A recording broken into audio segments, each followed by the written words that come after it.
Oof. My feeling, Ian Bishop, is that things will not be as tricky batting first this time round.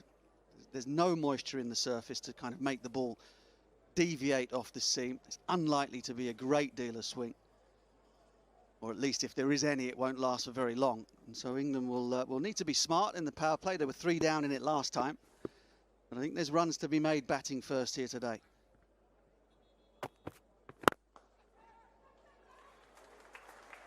Hasn't taken him long, Phil Salt, to get the first boundary of this contest.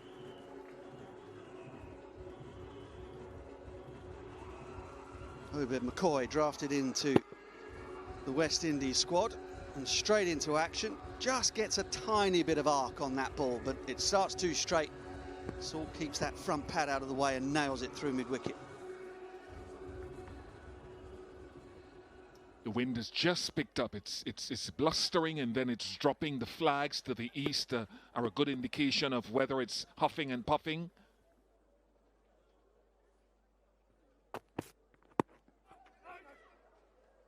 Obed McCoy last played. He won't be loving that. He won't be loving that. I was just about to say that he last played leg byes anyway, so he doesn't go to his analysis, but the West Indies will suffer from it. Well, there was a lot of attention on the fielding of the West Indies and their attempted defence on Thursday. Drop catches cost them on that occasion, and that's just daft. Yep. May well you puff out your cheeks. Shilfane Rutherford. Obed last played on October the 4th in the CPL. So his field set now. I think they've seen a little bit of swing from previous deliveries, so they've got a deep mid-wicket and a deep backward square in place. His line has got to be, again, very tight on off stump or inside the stumps.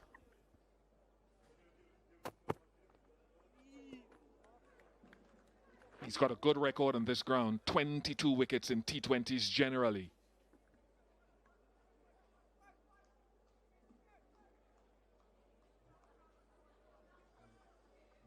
Very experienced now, Gregory Brathwaite in T20 internationals. Zaid Bathrat made his debut internationally on field in this series at the beginning, along with Dighton Buttler.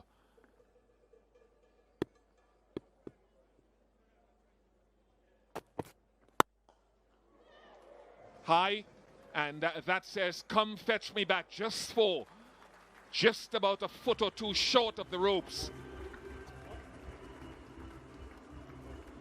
Well, 12 from the first 5 deliveries.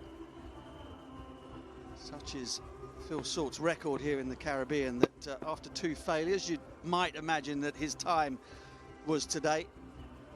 Just had to check the stroke a little bit.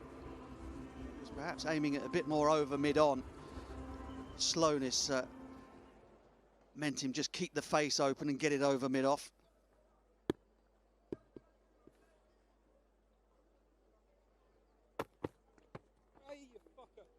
Pace off to close out the over, 12 without loss.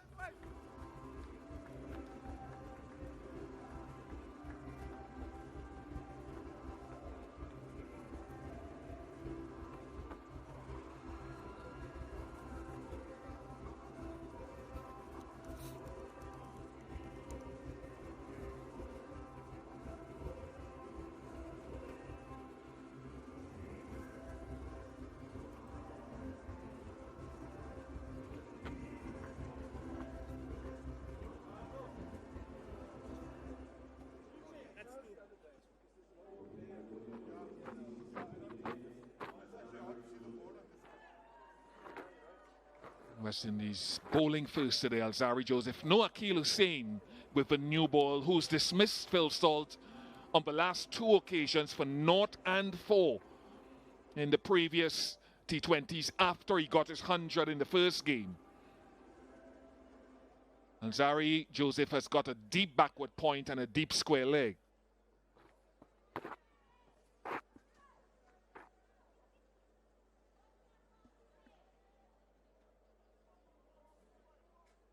Again with that three-quarter seam where he wants to, because he wants to bowl a tight line. Gets too straight.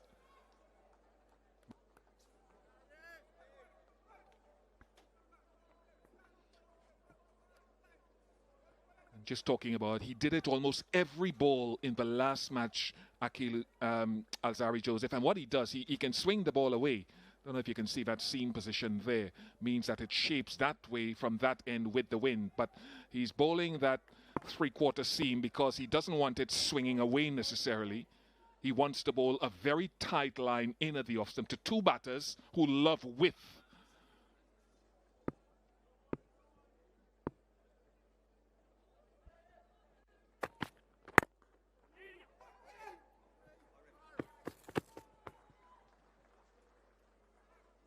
Yep, smartly done, Ian Bishop. Almost as smart as your pink shirt. Looking quite magnificent today. It was warm out in the middle, wasn't it, for the toss and the pre-show. Had quite a bit of cloud and coolness in the air over the last couple of days, but today it's been blistering. Flags are hanging limply. Just about the perfect afternoon for a game of T20 cricket. Don't give him whiff.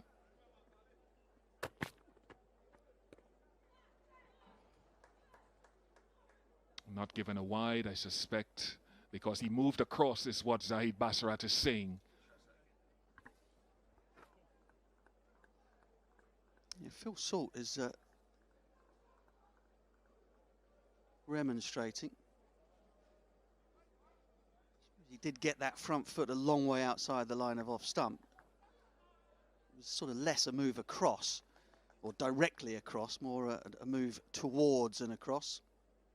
Seen those given, seen them not. Slip comes out. No real sideways movement. Short cover in Powell.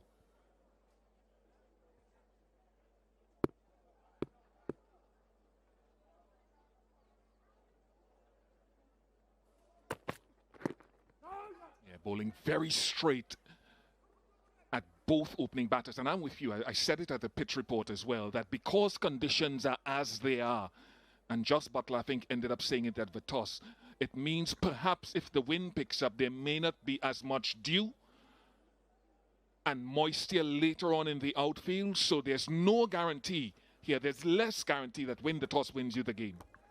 Yeah, also, the numbers here very much back up the team batting first winning. And if you think about how much of a struggle England had to make 145 the other night, this pitch is being used for a second time.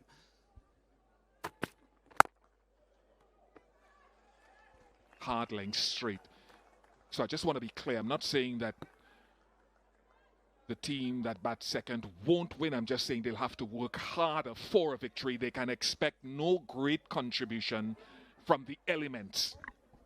Yeah, 100% agree.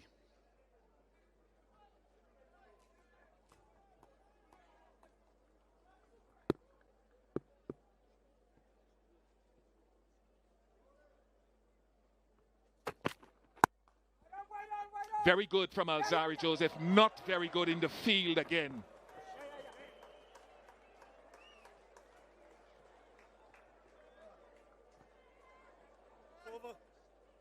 Shimron Hetmeyer, 15 without loss.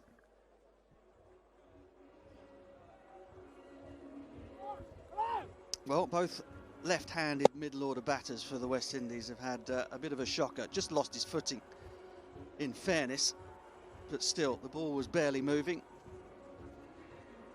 Poor Alzarri.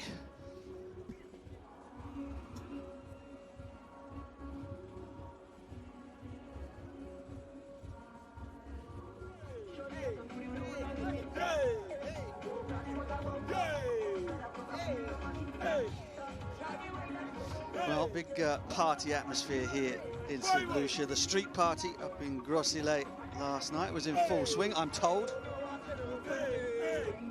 Sure, one or two of our number in the commentary team might have seen a little bit of that action. But it will be Akil Hussain to take over. West Indies did this in the third match on Thursday. I think it was Shepherd bowled the first over, Joseph bowled the second, then Akil Hussain came in and bowled the third. And I think this is where he picked up the wicket of Phil Salt for the second time in consecutive games. Has to bowl straight. Has to bowl straight. He's got a long on and a deep mid-wicket. Jackson strike.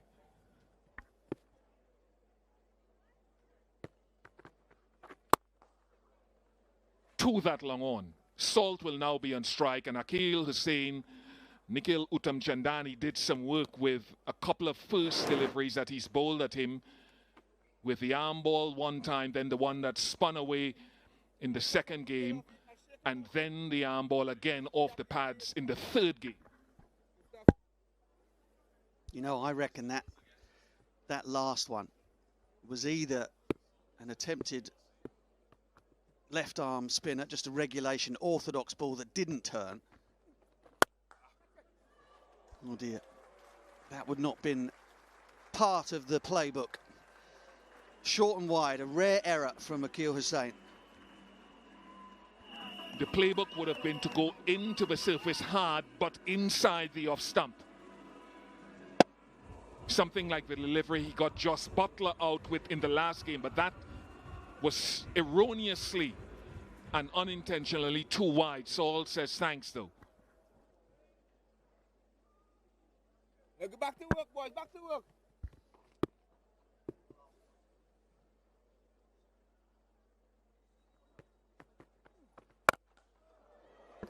He got that straighter, and Salt has muscled this. He was off to a blistering start in the first game and got 100. He's off to a flyer again. Again, just too short. Dragged down by Akil Hussain, and Salt ready to pounce. So quick on his feet. Flashing blade in the first maximum of the innings.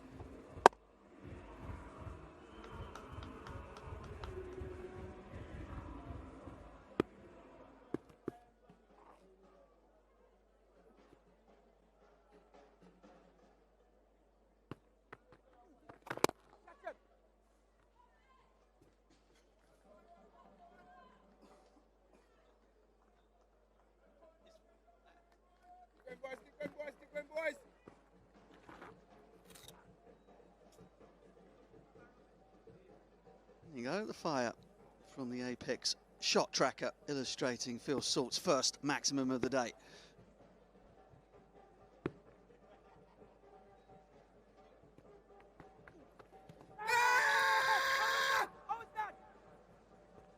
Eyes on the keeper, eyes on Rubman Powell, who's indicating height. Rubman Powell says it might be high. He's at extra cover.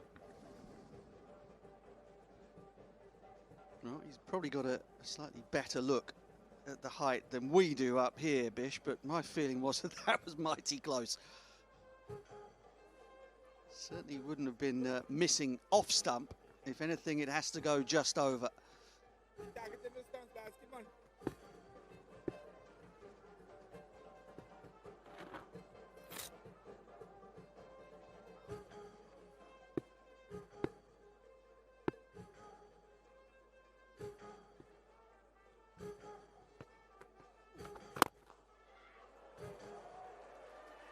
It's an expensive over. A 6 from Salt and now a 6 from Jacks to end it 18 off at 33 without loss.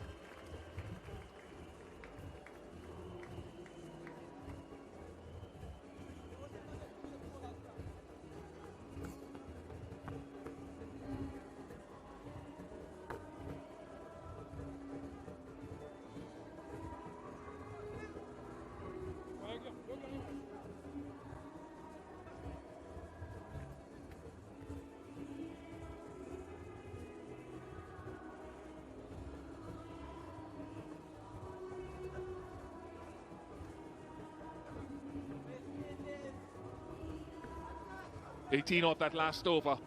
And it was an LBW shout.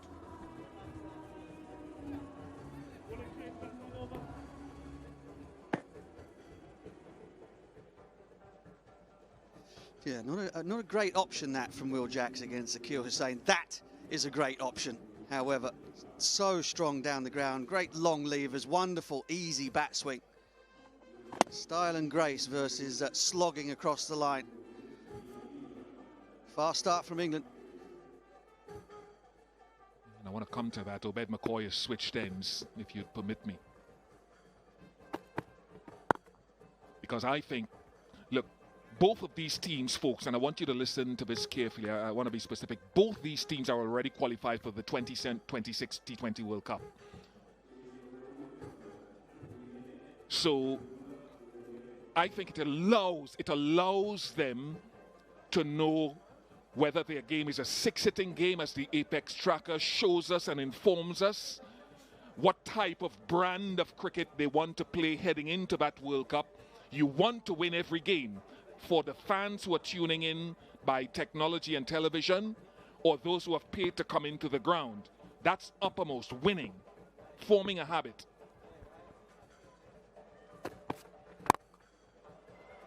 But to be able to understand your brand and to play shots like these, how important the power play is something you will also need to find out. And you don't need to find out too much of that from Salt, but Jacks has a tendency of flying out in the power play.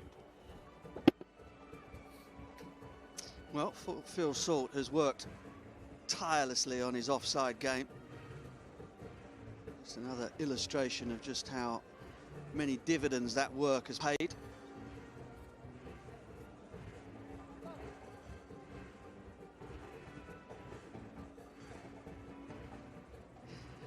Will Jacks is always good through the offside and was given some width there.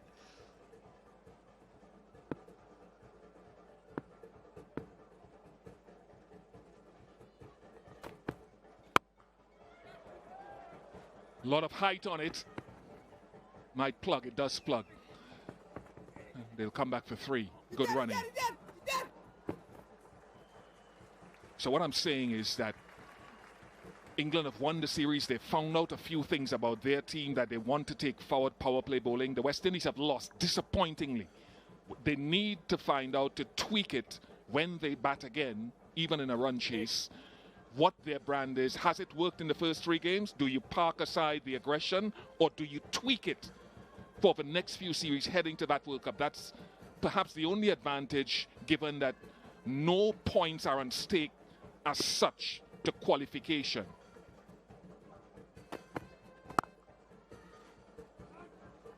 Well, I was watching and listening so intently to your sermon there, Mr. Bishop, that I missed the single that Phil Salt got off the first ball. But I agree with you. One thing I think from the West Indies' point of view, I don't think they have to park their ultra-aggressive philosophy with the bat. I just think they have to be smarter when the conditions don't allow it, that's all. And I think all teams, England are guilty of it as well. All teams need to temper that natural aggression when the conditions don't allow it. And I think your phrase there is when conditions are trickier. And I mentioned that in the first game, that the challenge West Indies and teams had in the World Cup here earlier this year was that they struggled to get scores when there was something either seam or spin in the pitch. If Jacks gets through the power play, he tends to slow down outside.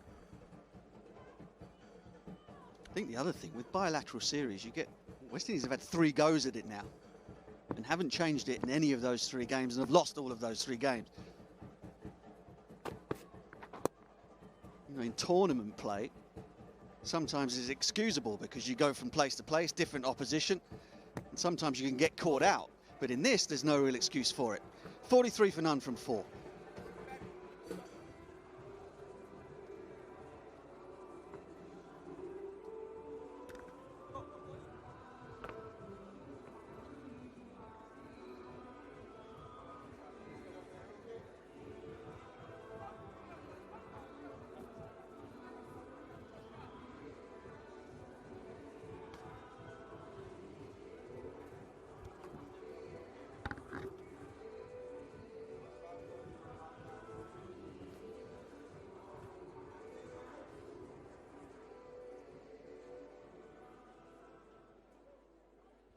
change the bowler. And good to see Obed McCoy back.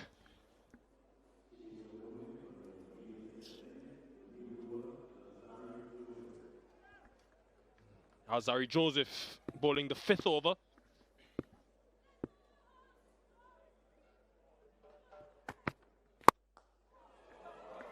Will Jacks is on it today. He really looks good to start.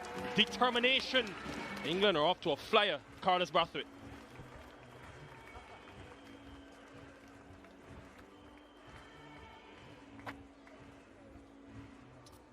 Pace off, and Jacks put all the pace, height and distance right back on it.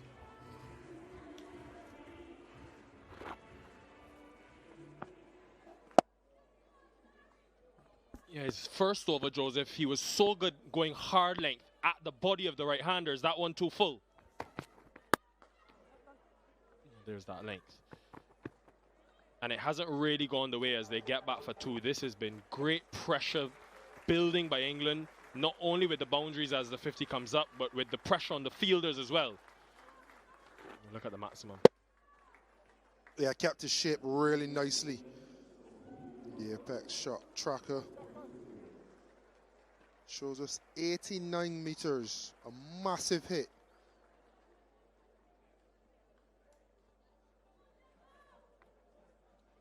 Yeah, Joseph went short at Jacks last year in the series and had success against him. There's a deep backward square and deep point if he wants to choose that option.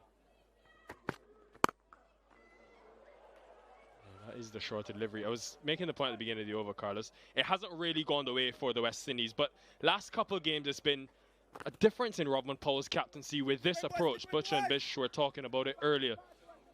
They don't want me to make this point because more is happening. No ball.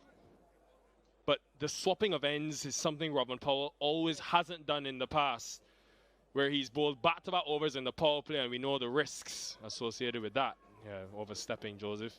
Probably trying to put a bit more emphasis in that shorter delivery.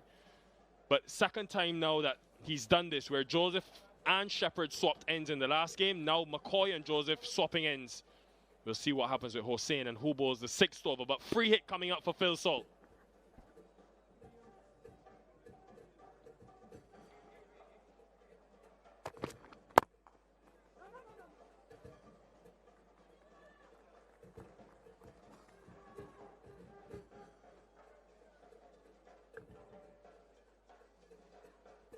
Would you go Hossain? No Shepherd in the team today. Would you go Hossain again and trust him, or who do you go to? There's not a lot of options for Powell, just the 5 out-and-out bowlers today. Yeah, I think you absolutely have to go Akil Hossain. There's not another power player bowler in the ranks that you think would be a second option or a better option.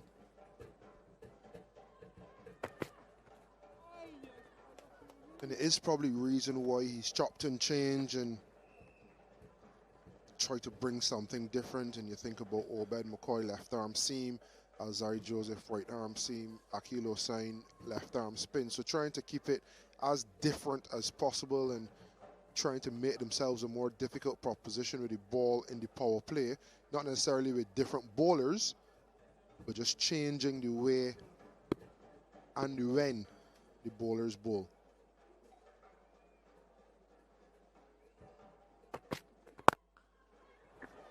Fielder doesn't carry. Both for position on that deep leg side boundary.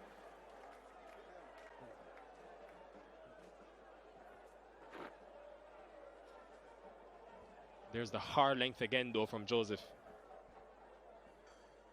And this is what he's been trying to do. Just angling the ball in and tracking it back into the hip. So it cramps the batter, flailing the hands outside the off stump. But then it also cramps them as well, hits more the sticker than the middle, going to the leg side, and he has extra protection.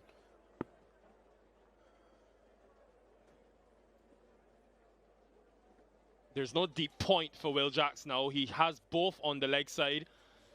Joseph is taking deep breaths, and he does have the deep point now, so he's bringing up the deep mid-wicket in front of square, giving him the option when Jacks plays through that offside, which you know he's quite prolific in.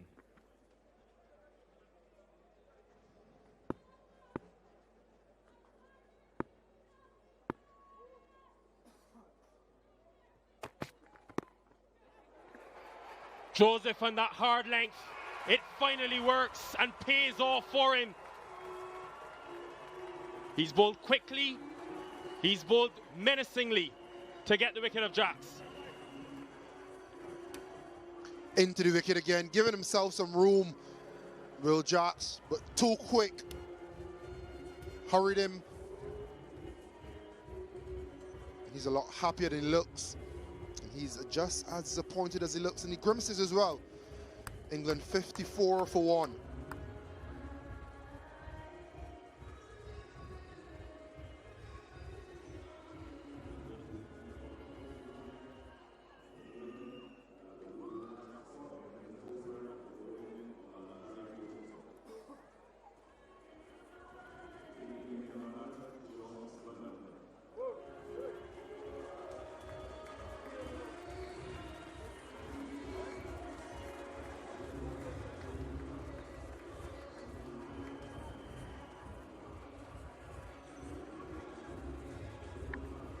Captain Buttler.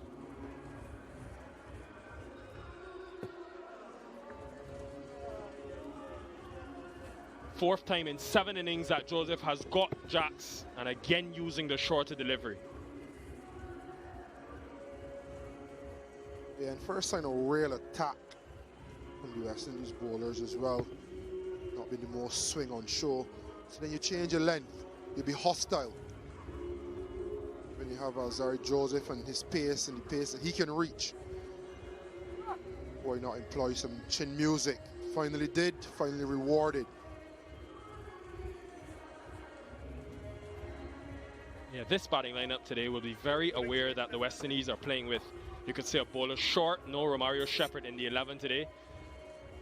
So it means that the likes of a Roston Chase could potentially have to bowl 4 overs. We saw that similar thing in the first T20I, and they were good at putting pressure on the 5th option. Hossain will continue. Change of ends for him as well. All 3 bowlers have swapped ends.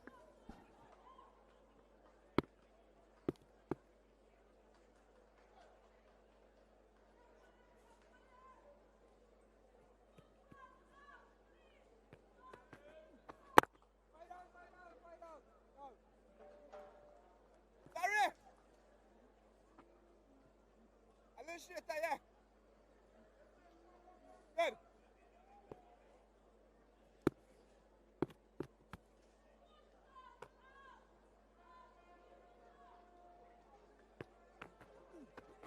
Get it aqui.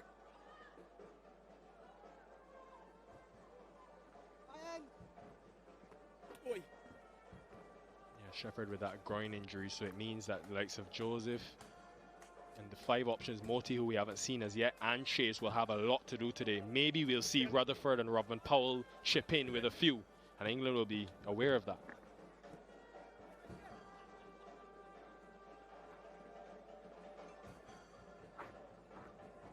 They did have the option to go, well, keep Terence Hines in this 11. They could have gone Shamar Springer as well, but they've opted extra batter in Rutherford.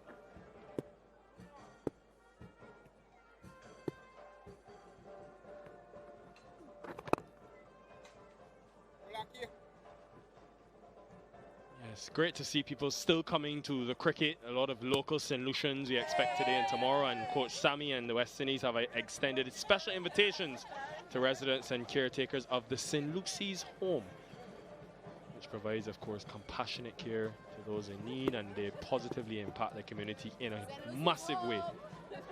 Hope they enjoy the experience.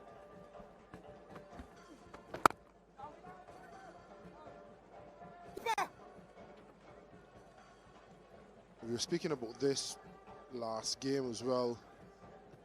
The culture to always play that extra batter because the team isn't batting well, and it's on show again today.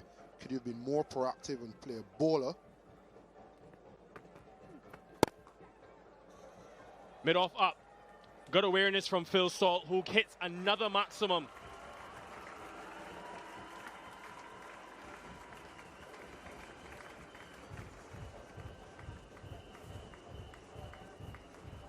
Salt has done this well all series.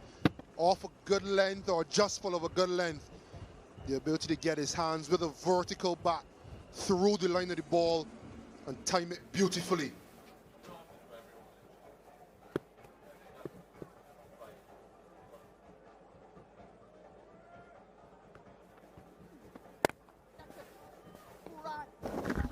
Often is the toughest over to bowl in the power play. The 6, they'll take that, the West Indies 9 from it, but England off to a good start. 63 for 1.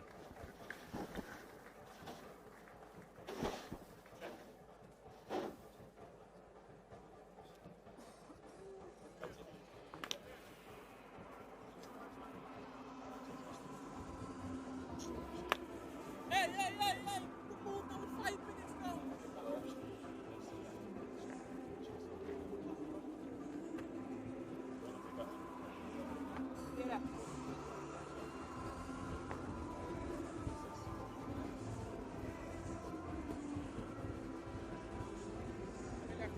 63 for 1, England.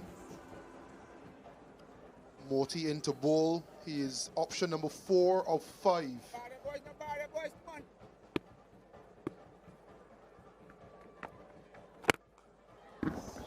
Even after the power play, the onslaught continues. Phil Salt not messing around, England.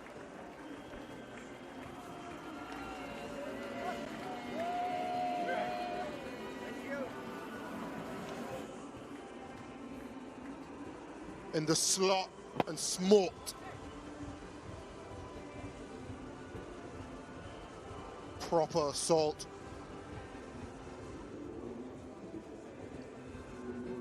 And we have a chance to discuss, much like these guys are discussing now in the middle.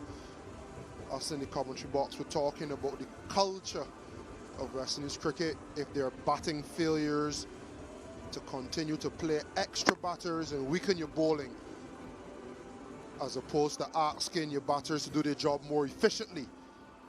And how much more efficient can you get than 90 meters?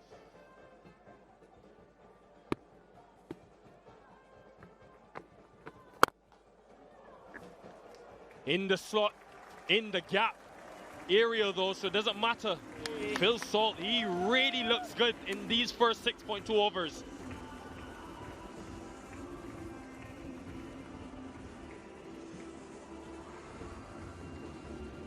Leg stump or off stump.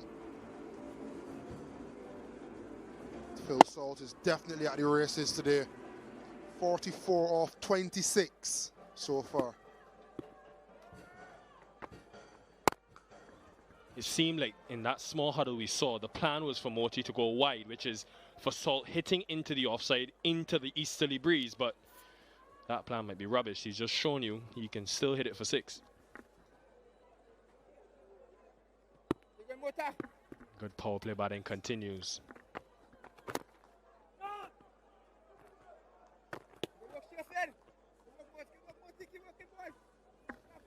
Yeah, big decision for Powell now. The only other option he has really is chase, unless he goes back to one of his seamers. But 2 right-handers at the crease and Salt, who is set.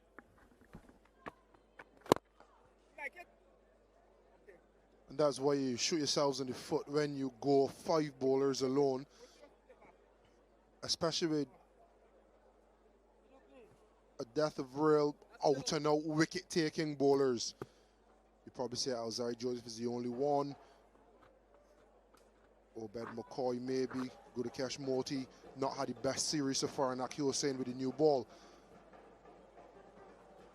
But you need to give the skipper an extra option, I feel, where he can be a little bit more flexible tactically.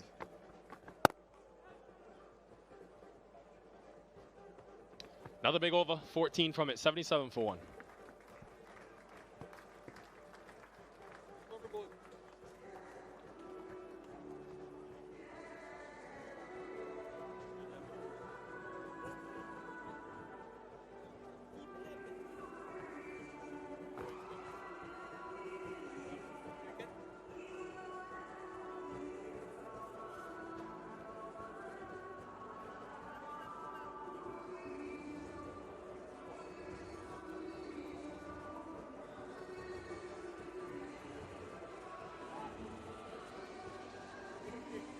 Even after the power play, England maintaining that tempo, trusting their depth. And speaking of depth, we will get to survey some of the other options for the West Indies with ball in hand. Haven't seen Rodman Powell bowl in the series. Just the 5 wickets in T20 international cricket. And last time he bowled was in Australia back in February. Black armband on the arm of Jos Buttler. He, along with Jamie Overton and Trescothick, Marcus Trescothick that is, the 3 Somerset boys will honour today the Mary Elworthy, who died yesterday, age 90. She was a massive supporter of the club and supported all 3 of them while playing.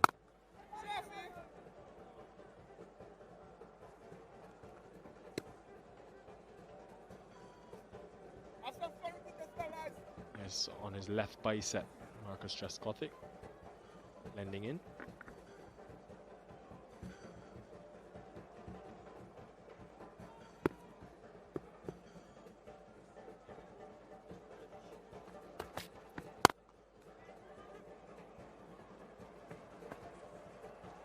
Wow, that tells you all you need to know about the touch, the timing, and the form Phil Salt has been in this series. Once again, that vertical bat. Slap down the ground. Gets that hit out of the way, back through the line of the ball.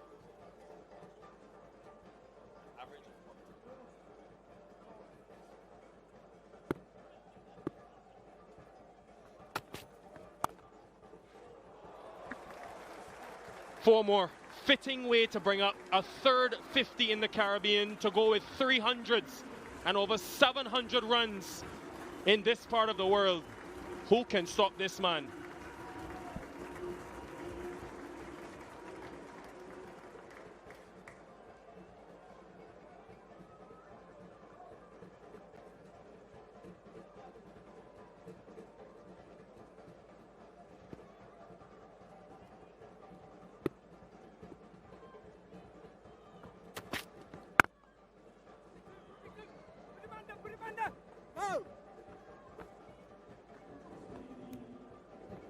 Phil Salt has been absolutely sensational. This is a little glimpse into the dexterity of the man. We've seen a lot of power on show. He's been able to mix both power and dexterity in the Caribbean conditions. Been very successful, saluted by his team and support staff. Buttler doing the right thing. Rotating straight, playing his role at the moment. 11 from Powell's over, 88 for 1.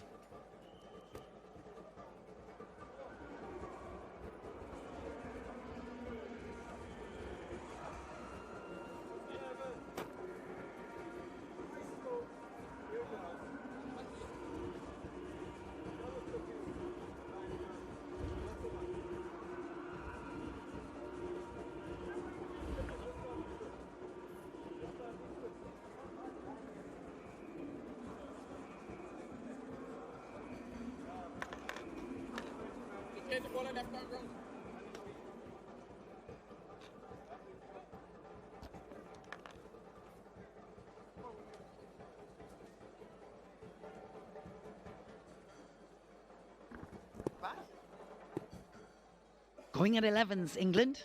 Akil Hussain from the media centre end. Well, it has been all England, hasn't it?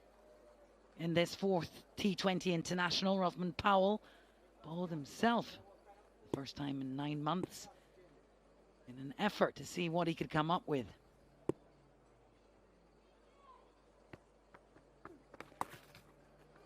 Yeah, we're seeing a really confident England here this afternoon. You couldn't expect Salt, really, to fail 3 times in a row, could you, Mark Butcher?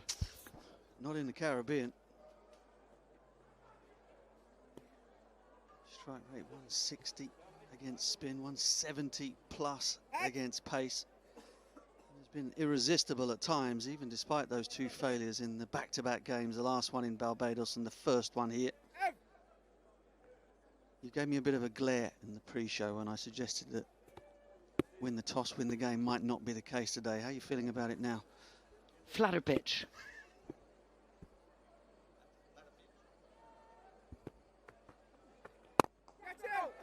Well, opportunity here, shouts of catch him. Oh!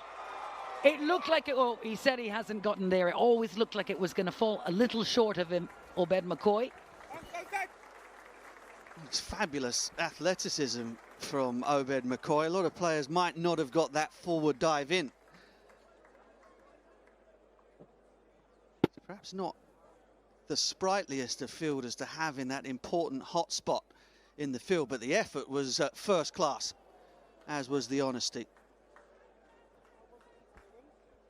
Yeah, first toss. West Indies have won for the series, and conditions quite different from the first 3 matches. Good surface. And England have started at a canter. A little bit of ill discipline in the field from the West Indies early. Looks like they'll be checking for a fair catch, but it's absolutely clear he didn't catch it.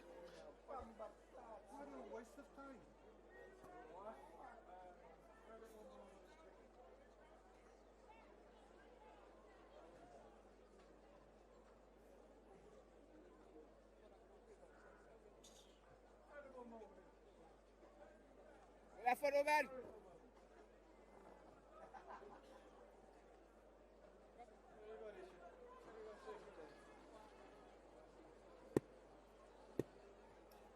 yeah, a little frustration on the face of Akil Hussain there. Third umpire going through his protocols.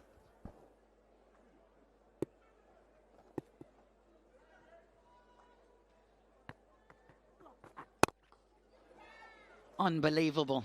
Lofted into the offside for 4 more. Hemorrhaging runs here, the West Indies.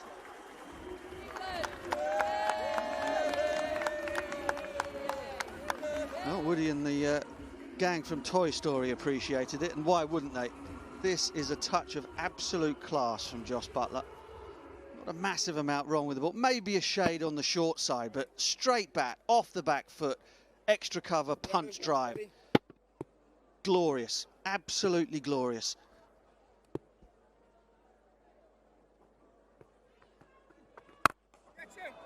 Well, this looks like it's 6 more. Fielder just standing, watching it sail over his head.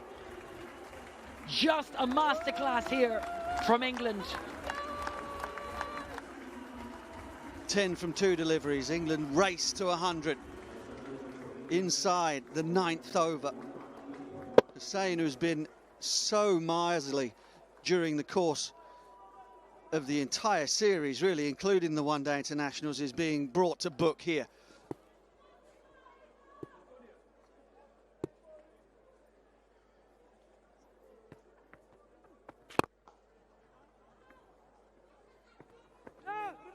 And the single off the last. They've been doing that well as well, England. 13 from it, 9 gone. England 101 for 1.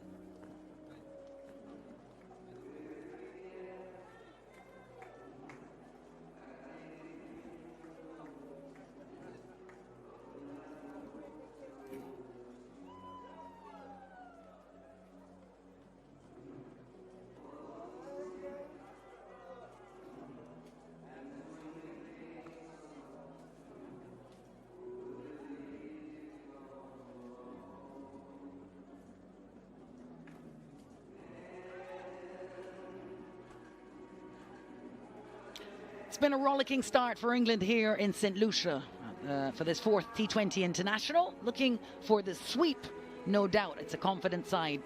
And they've raced to 101 off of 9 overs. Combination of big boundary hitting, as well as a rotation of strike. Good, aggressive running between the wickets. And the West Indians still scratching their head, searching for answers here. Austin Chase into the attack from the pavilion end.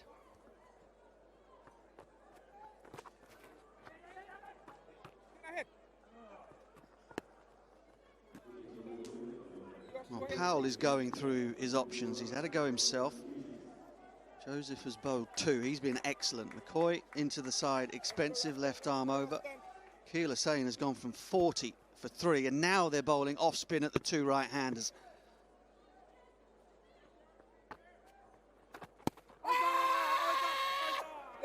He's given it. Wonder if he'll review it. Doesn't seem to know.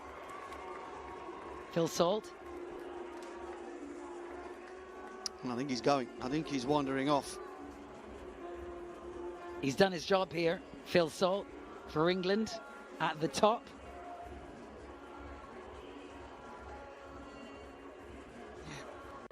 Wide of the crease, just spearing it down the leg side. Phil Salt must have just got a little touch on it. Nicholas Pooran has got his catching hands back.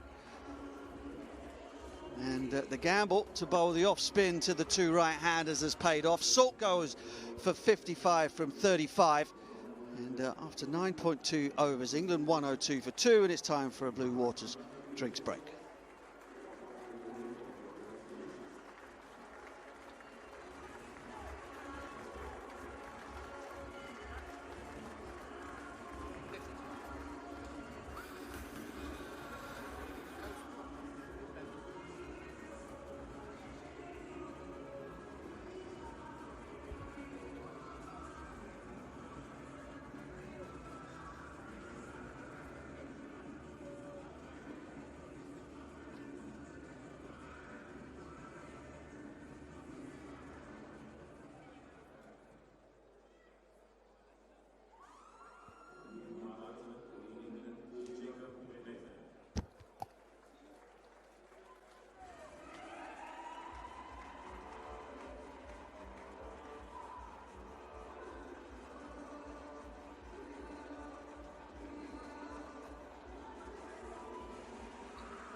$102 for 2, England. Nicholas Pooran's catching is back, put down a few in the game before. Held on for Jacks. Alzari bowled a short, quick one. But Phil Salt's been magnificent. He's been blistering the balls all over the ground, into the off, into the on, down the ground, enjoying his time here at the Darren Sammy Cricket Ground. Yeah, yet again, just showing how dangerous he is against the new ball at the top of the order for England. And in the end, it was a speculative try. Ball fired down the leg side by Roston Chase, and it must have been a tiny little feather, or perhaps just clipping the glove on the way through to Nicholas Pooran, who held on. And the West Indies needed that, 102 for 2. Absolutely, they'll take them how they come. A wicket for Alzari. Roston Chase. We're in beautiful St. Lucia, 14 degrees north of the equator. Sublime this time of year, just enjoying it so much. There are the Piton Mountains, there's Gros and Petit Piton. It's a wonderful holiday for your family, or a romantic holiday for a honeymoon, get married in St. Lucia, and of course, just a great place to come and watch cricket. Fun in the day, and lots to do when the sun goes down. Graham Bethell and Jacob Bethell, son of.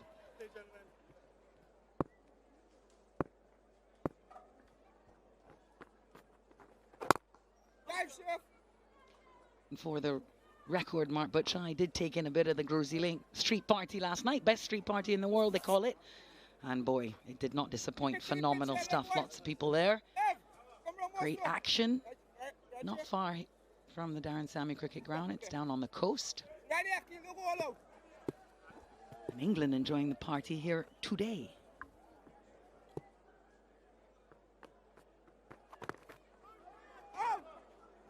Yeah, perhaps not so many winding hips, but certainly some dancing feet from England out there in the middle, and some flashing blades as well. Chase doing a good job here of slowing that momentum momentarily.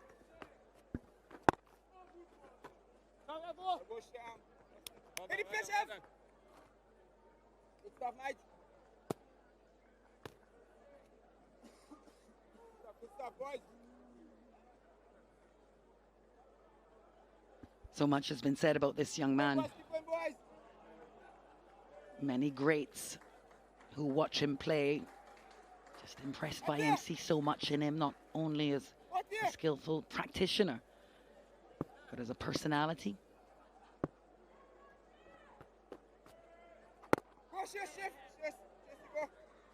He's really been able to grow and mature and develop in this side. All right, 10 gone, England, 105 for 2.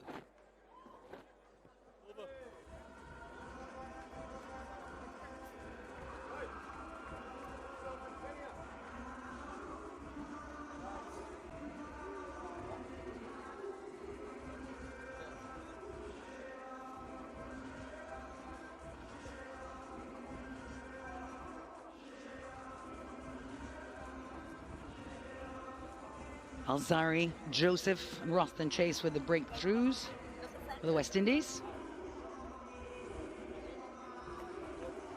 It's been expensive going for the West Indies. The spinners, particularly Akil Hussain, Moti, big economies. Even the captain bowled one. Good batting conditions. Here's Moti back again.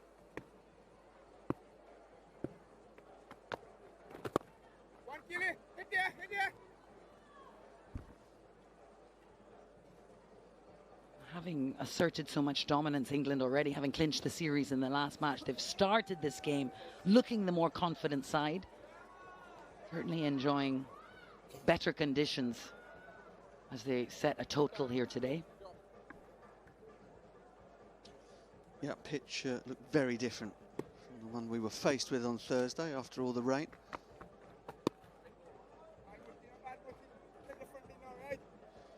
Interesting around sort of Jacob Bethell, Dan Mosley, both of whom have impressed on this trip. See a lot of talk about Josh Buttler batting at number 3 rather than opening the batting. I think it's a good position for him as captain. See, Harry Brook is one of the stars to come back into this England middle order. With Livingston and Curran doing so well at numbers 5 and 6, the number 4 position you would think would be the one that would go to Harry Brook. Now, whether England then decide, perhaps depending upon conditions, whether or not, or the opposition, whether or not Bethell with his left arm spin might be handy slotting in there at 7, or Mosley might be handy slotting in there at 7. But it certainly means that there is going to be a change in England's middle order, and Bethell's spot might be the one that Brook fills. Certainly good problems to have for England. A plethora of talent and many options. They've looked the better side in this T20 International Series so far by a fair way. Also got the likes of somebody like Ben Duckett, with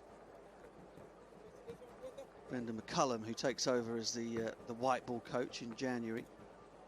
Be rather keen on having him in the side, another left-hander, perhaps at the top of the order. So there are lots of options for England.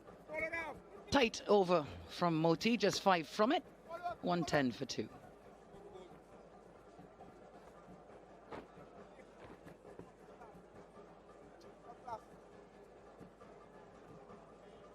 Well, the first time we've seen such even conditions for the team batting first throughout the course of both ODIs and T20s. It's a pitch we used on Thursday. We've had a beautiful sunny day today, no rain, barely any wind.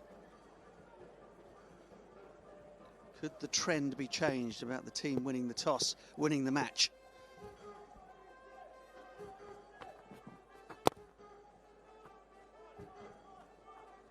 Yeah, I guess we'll have to see as how conditions change as we move from the evening into the night time and the sun goes down, whether or not there will be much dew around. West Indians fans will be hoping so. Nelson.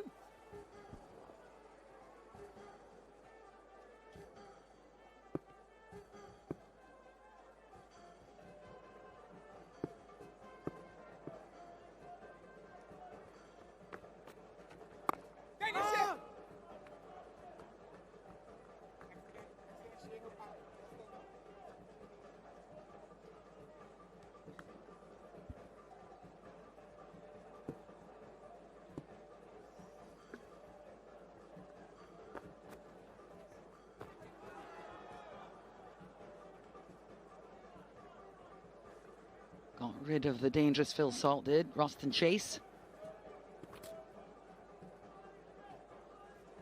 Back again.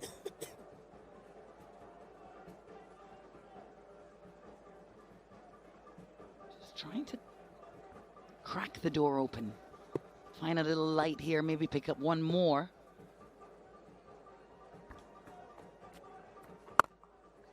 Wow! Sound off the bat, 6 as soon as it left the bat. Again, the power, the skill from Josh Buttler. Roston Chase is trying to drive the ball hard into the pitch from wide of the crease towards leg stump. And again, it's just a fraction short, and Buttler is onto it so quickly. Yeah, that's the look of a man in dominant form. He'll be feeling good, Josh Buttler, not just about his own form and his own game, about that of his team. Yeah, quite right. Seems to be rejuvenated, both as a leader and in terms of his presence around the team.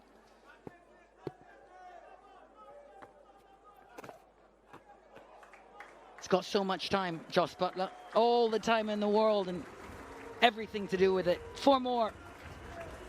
Yeah, Chase is trying so hard not to allow Buttler to get underneath the ball to hit him back down the ground. But Buttler has just simply decided, I'll sit back and wait for him to drop a little short, bang one over mid-wicket, and then he knows he's going to come flatter and quicker the next delivery, so scoops it for 4.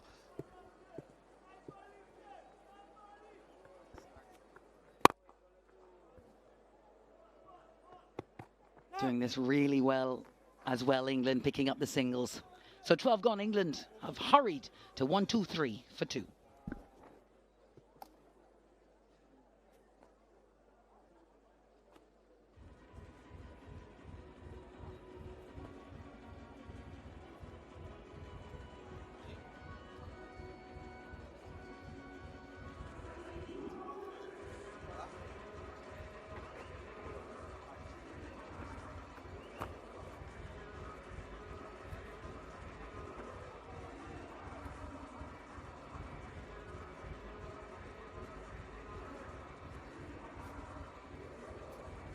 .21 from 17, the partnership between Bethell and Buttler. Run rate has just snuck above 10 again for England.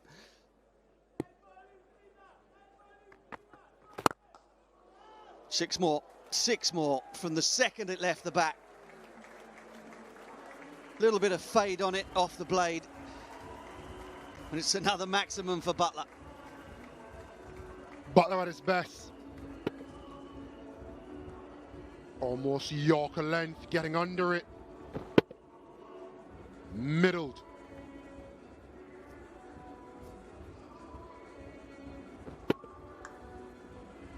Moti seems to be much less effective when he's trying to push the ball through. Chase and Hussain naturally bowl that sort of pace, driving it into the pitch, but Moti much more of a flight style bowler.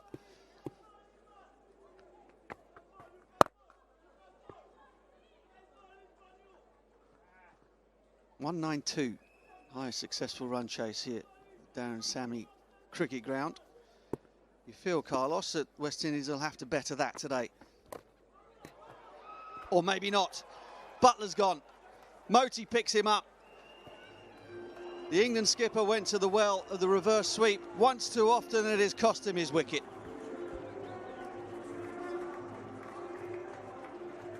Mightily unlucky.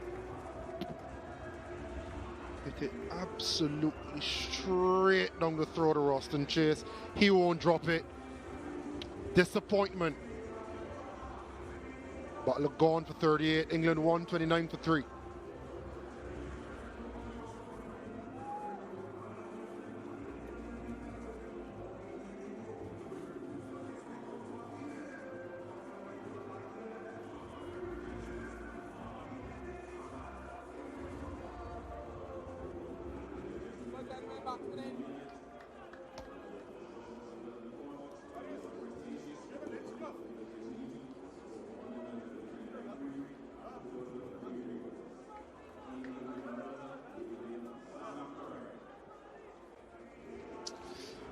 Liam Livingstone, new man at the crease. whose stature has grown and continued to grow on this tour of the West Indies. Saw England home, or almost all the way home, with 39 from 28 on Thursday. He now finds himself in with plenty of time to get his sights set, with England flying along at tens.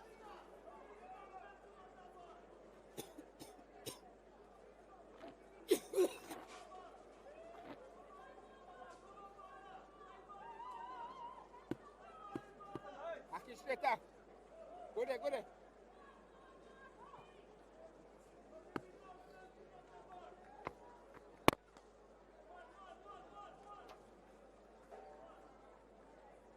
Well, England have lost a couple of wickets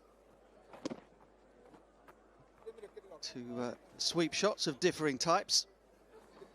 Butler will feel he's unfortunate here.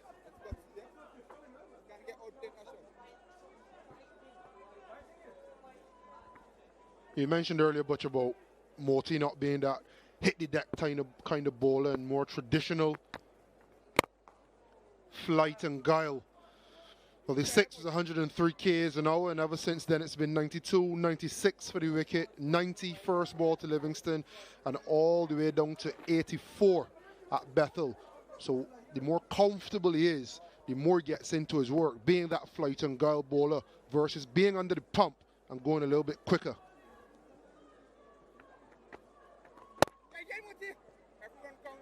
Yeah, certainly looks much more natural to him to be at that sort of pace with a little bit of drop on the ball. 1-3-1 for 3 from 13.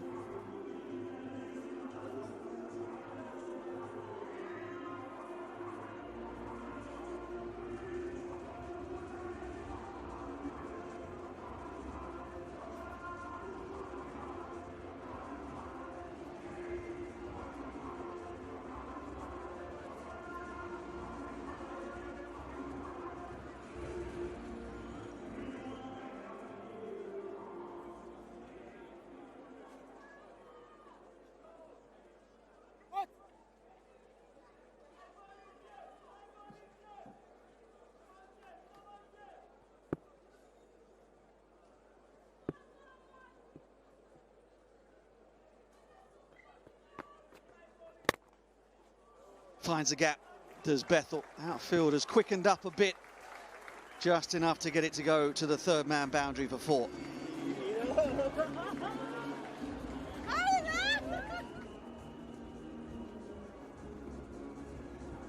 Bethell would have enjoyed this pace outside off stump, full in length,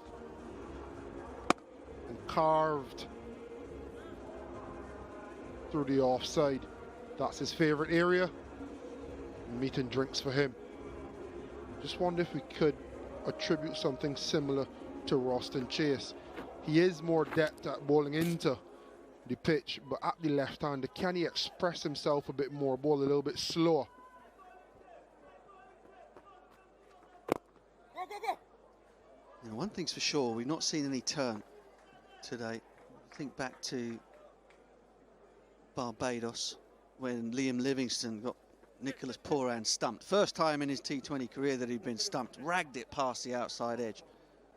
Bowling off spin. Livingstone, who switches between off and leg spin depending on the batter taking strike. And one thing that gives you an idea is just how different this surface has played today is the ball has barely deviated at all for the seamers or for the spinners.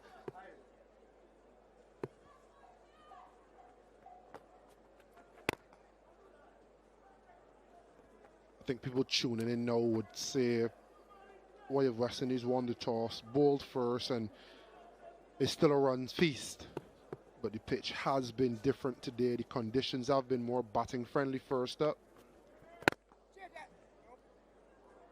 Yeah, I certainly didn't get the impression that it was something that Jos Buttler was unduly worried about. Had it been the other day, yeah, for sure, but things have changed quite drastically. Pitch conditions wise, weather conditions wise. And as I said before, here at Beausejour, the numbers actually favour teams defending here as opposed to Antigua and Barbados.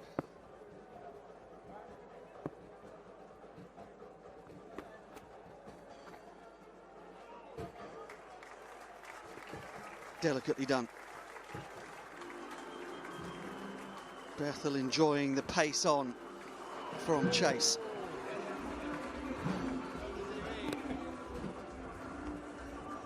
Delicate and cute. More importantly, successful. Playing the field, no 45, just use the pace. Another boundary to this prodigious youngster.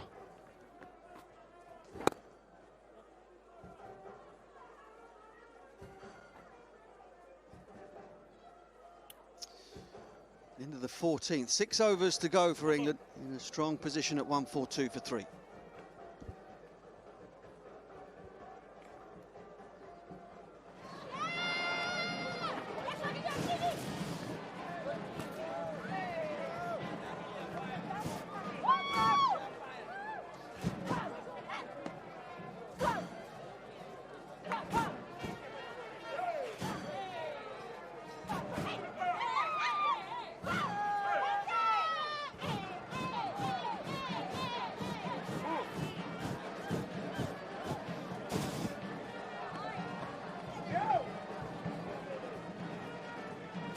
I wonder if he's been drinking a bit of overproof rum.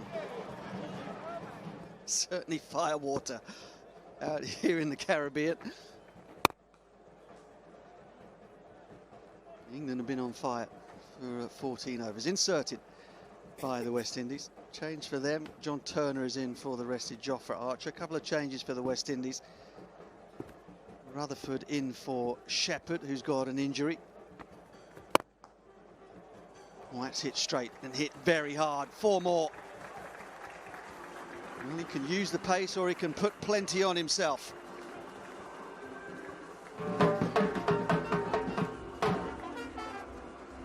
Over pitching again from Morty. Dispatched again, this time Bethell. Good balance. Every time Morty goes above 100 k's per hour, it's in the slot. And more often than not today, it's been absolutely hammered.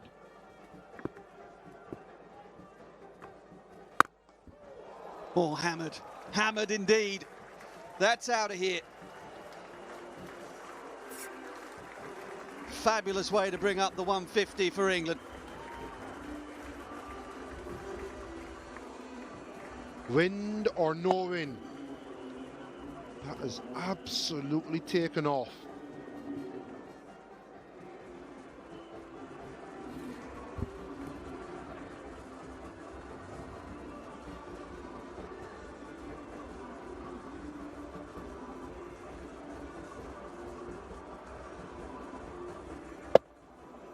Just gets beautifully into position there, Jacob Bethell.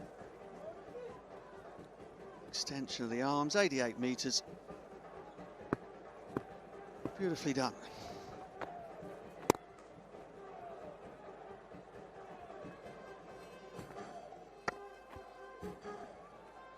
And once again, Morty balls at slower than 90 k's an hour, and it's a dot. On this occasion, a single. I think there's something with his development, not getting carried away too much by conditions, understanding what he does well, why he's been so successful so far. That's because of his guile.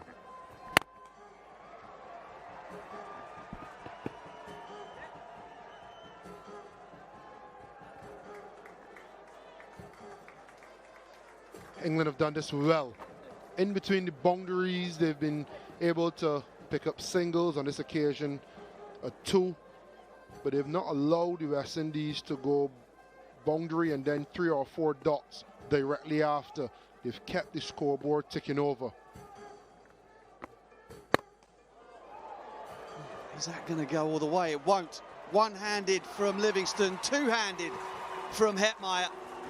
And Moti doesn't celebrate because it wasn't what he was after, but it's exactly what the West Indies needed.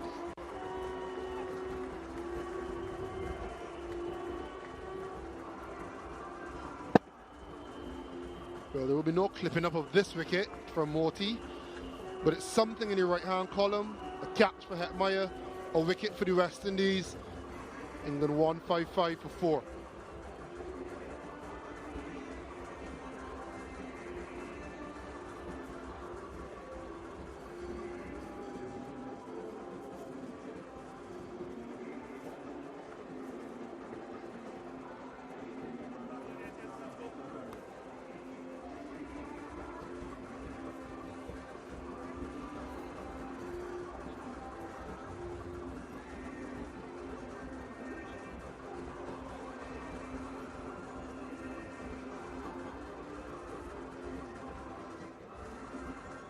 Sam Curran is having an excellent series with the bat for England. Career strike rate is on the way up. He comes in with 5 overs to go. And this is why he's there. Liam Livingstone will 9 out of 10 times send that one all the way back to Barbados, but on this occasion didn't take full toll, and Hetmeyer and the West Indies grateful to see the back of him. Yeah, West Indies have had 3 wickets that the analysts won't be clipping up and re-showing anytime soon. They'd be happy for the wickets, something that they've struggled for in this series, consistently breaking partnerships, stifling momentum.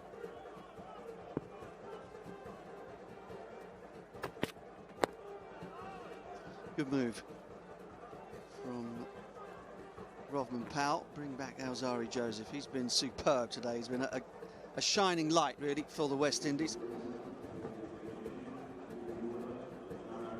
Picked up the wicket of Will Jacks with a quick short ball at the body.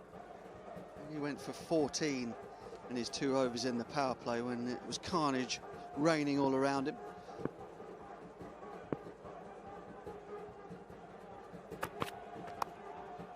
Oh, quite deliberate. That's fantastic. McCoy was posted at a sort of wide second slip, and Bethell sneaks it between him and the keeper for 4.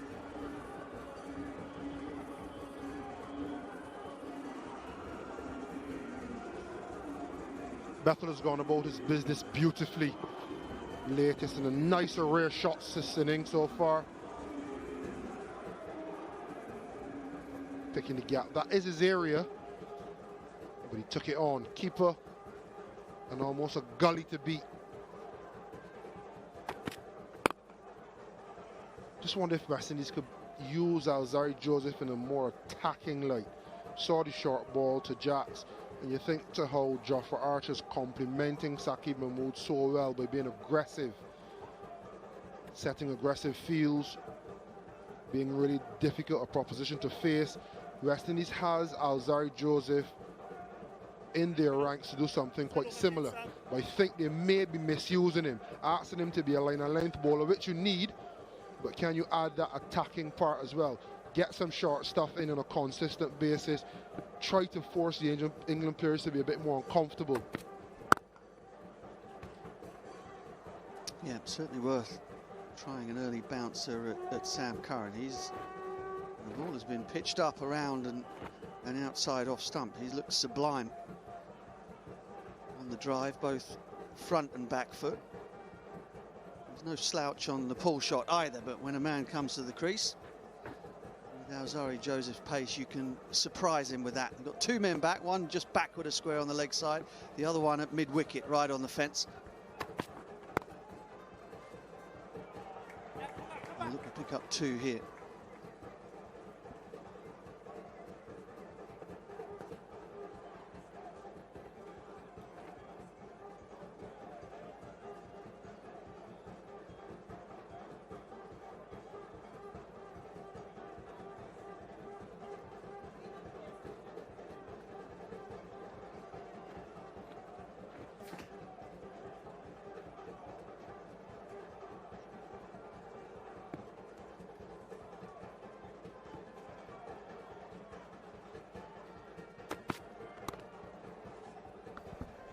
McCoy in the action again.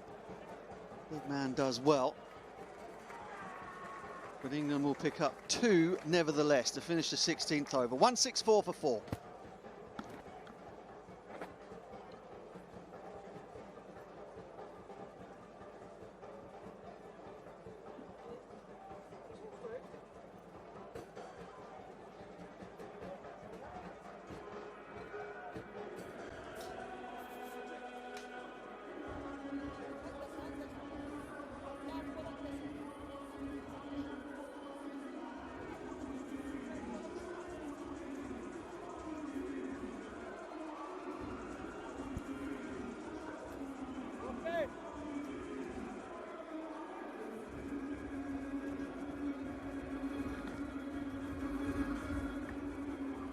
England's two left-handers building a nice partnership. Yeah, Powell would have had the option of going either one of Chase or one of Akil Hossein, and with the two left-handers at the crease, he's going Ross and Chase. Usually this would be hitting offside with the wind. There's absolutely no wind at the moment.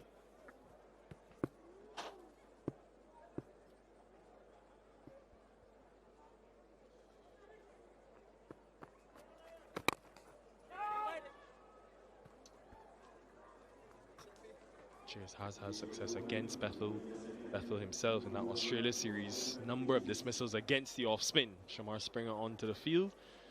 No, Evan Lewis has gone off to get some treatment. Ian Bishop is alongside. Hello, Nikhil. Hello, everyone. And beyond this, Obed McCoy has a couple of overs that I assume they will have to utilize.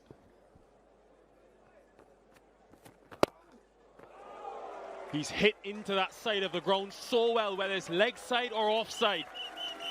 Showing his true colors, Jacob Bethell. Very skilled approach in this series. Doesn't even look from indications that he's absolutely middled it. He's looking at the bottom of his bat. But again, he's hit it well enough, and there is, as Nikhil said, no wind, so there's no pushback on it and its trajectory. Austin's going to have to try to get a little closer.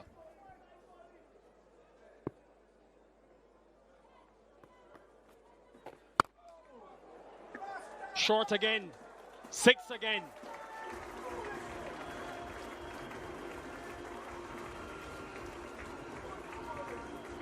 Strike rate of 209 as it is now from Jacob Bethell. It's just what England want to continue pushing into this final phase of the innings. Not great bowling.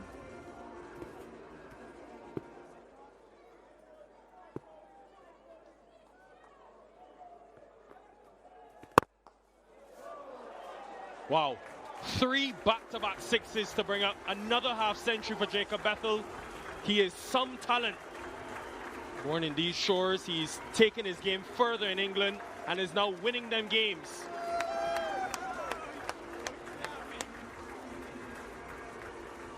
Yeah, quite impressive. And Ruston sort of overcompensating with his length. 2 short deliveries. I think he tried to get it under the bat. It wasn't an off spinner, it was almost a medium pace Dan Mosley type delivery. Missed his length and it disappears.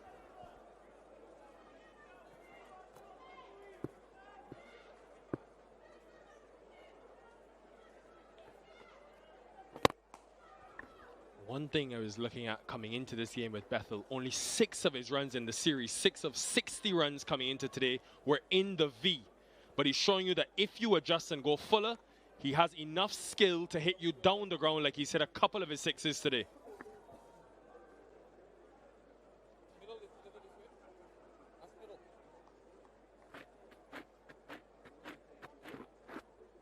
West Indies have to look to Alzari's 1 over. Obed McCoy has 2.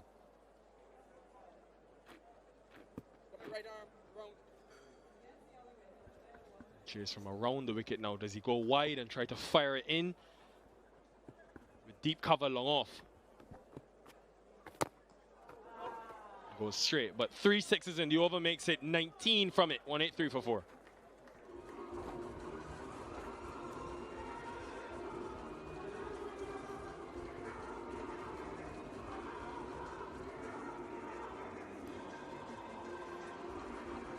$19 in that last over, the one that came in the power play. The other tall tower was 18 of Akil Hussein's first over. And good consistent towers going through the middle overs outside the power play for England, although they've lost 3 wickets.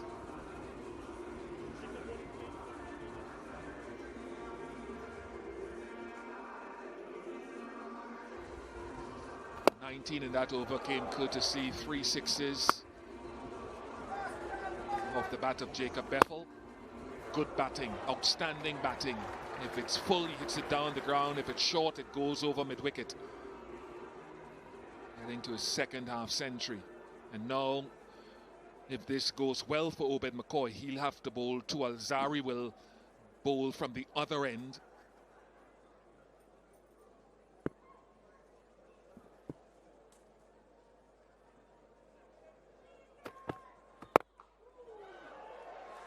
Won't carry to Hetmeyer. McCoy returning to a place which he began his T20 journey. First 5 seasons of his CPL career was here in St. Lucia. 22 wickets in 14 T20s here. 3 for 14 earlier this year against Afghanistan. So that is on his side, but this is pressure now. Bethell set, spending a long time, extended period out of the game. Hasn't played since the CPL with the lower back injury. And into the thick of things with 2 overs to bowl back in.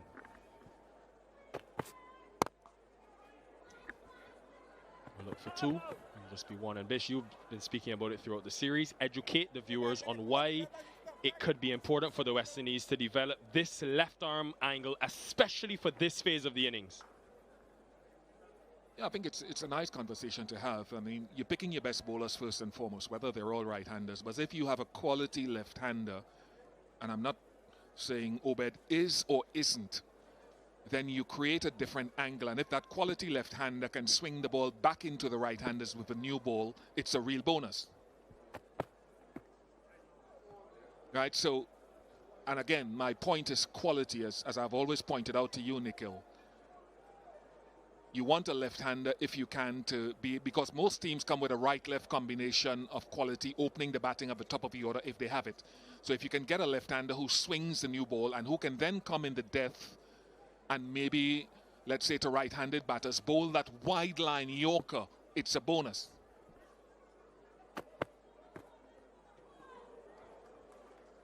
What Obed had is a really good slower delivery. He's had his injury problems, and he lost that back of the hand slower delivery for a while, a couple of seasons ago. Trying to bring it back as well as an off cutter, which is that one. Very good. If he can add that Yorker to his entire package, would be brilliant.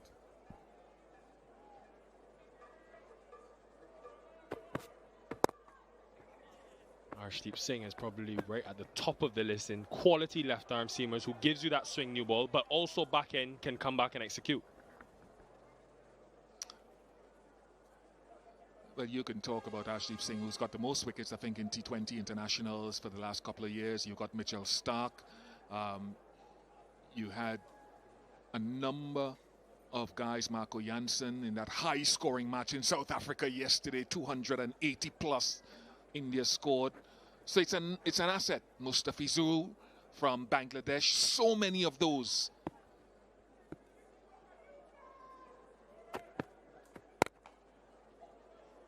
It's been a good over this in terms of the variation, and one he's also trying to add, Bish, we saw it at times at the CPL, is a delivery out the front of the hand, Obed McCoy, which gets some dip. He dismissed Joel Andrew and Antigua with it, and we saw Overton bowl it well in the last game. Yeah, and I'll stress once again to your point, I think we've got a number of young guys at the academy right now, and they need someone to expedite their skill technically, not only their know-how, but their developmental technical skill.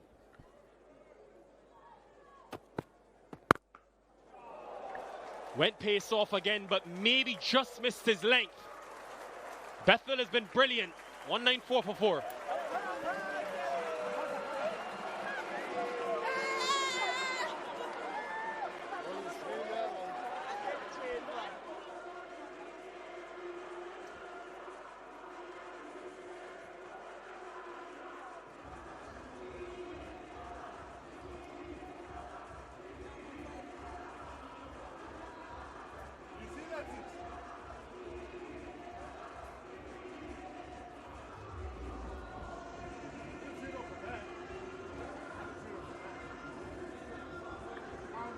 .63 runs coming from the last 5 overs.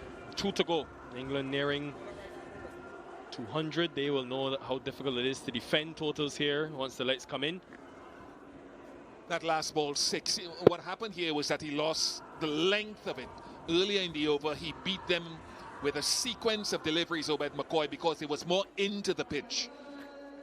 That was Very full and very well played.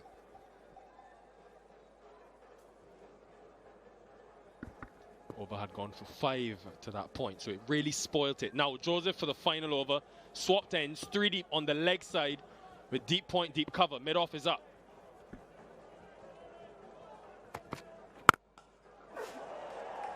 Fielder can just watch. Now Sam Curran is in on the act. Brings up the 200 for England as well. Attempted Yorker, missed. It's a lovely surface if you can execute your shots well. Again, compliments to the ground staff and the groundsman for producing another beauty here in St. Lucia. Quickest 50 of the innings, just 22 deliveries.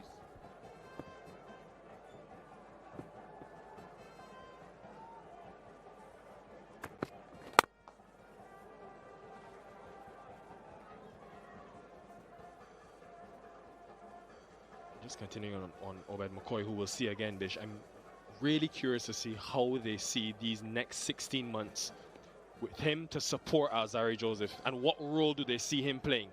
Is it a case of him being the main option at the back end of the innings? Will he bowl in the power play where he hasn't very often for Robin Powell in past tournaments like the CPL where they play together?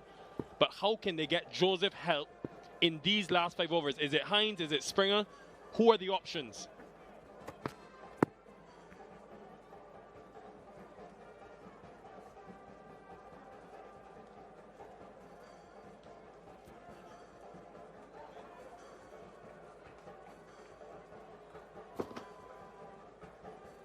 Yeah, in the power play, Obed has gone at 12.33 this year and 1 wicket.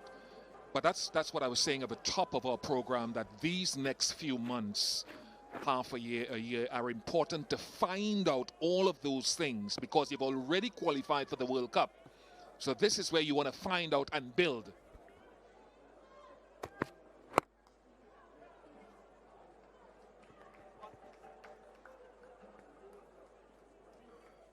And I know, I'm stressing that winning is important. Please don't get me wrong. Fans want to see winners. You want to build good habits. But it's also an important period of time to find out if Terence Hines, Shamar Springer, Shamar Joseph are guys amongst a group that Robin Powell and West Indies and Darren Sammy can go to, or England can go to their guys up to the next World Cup.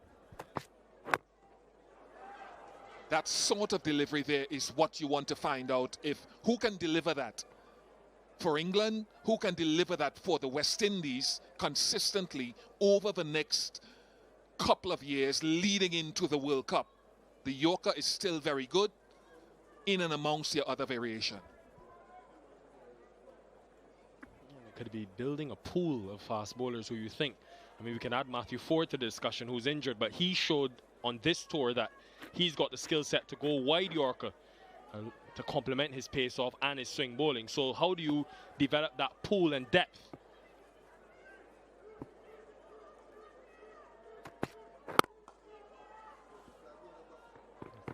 Closes out the over well. They did hit a 6 first delivery. Joseph has come back well to finish his spell. A good one in the context. 206 for 4.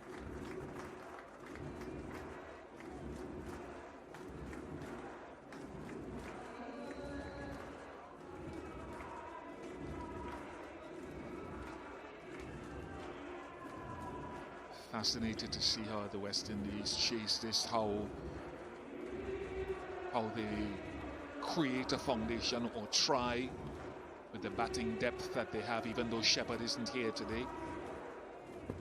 Bowling has been tough. Alzarri's been good.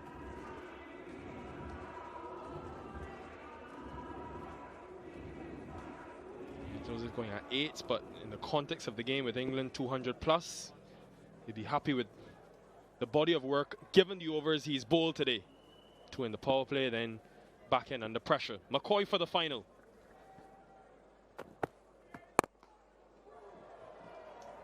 Hit straight again.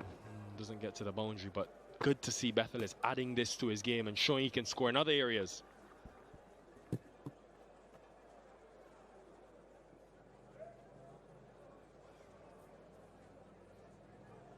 they've had a look and they've seen that so far in this spell, McCoy's best ball has been the slow one into the pitch. Some batters will then tend to sit back and wait.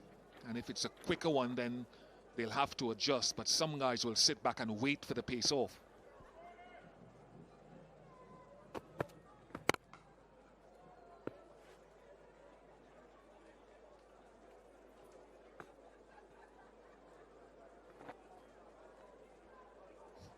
It'll have to be West Indies' highest successful run chase here in St. Lucia if they are to get this total.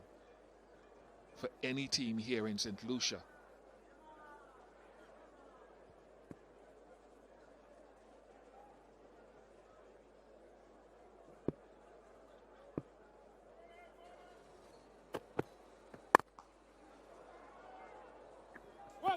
Good manipulation of the field again, even though it's just 2.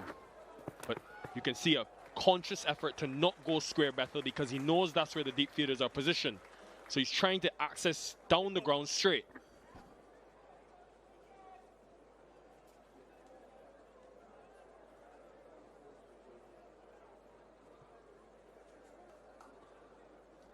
They'll need a good start, Bish. They'll need their top order to adapt to conditions quickly, but give them a start. The top 5 has been non-existent in the last 2 T20 international series.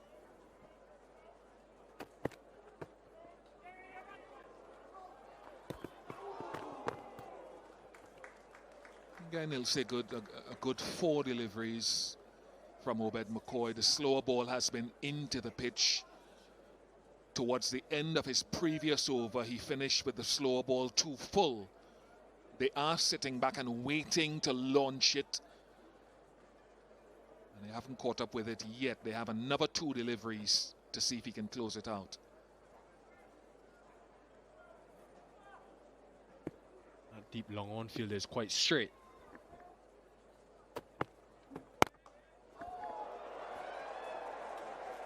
Really well hit. To hit a delivery of that length down the ground for 6, impressive.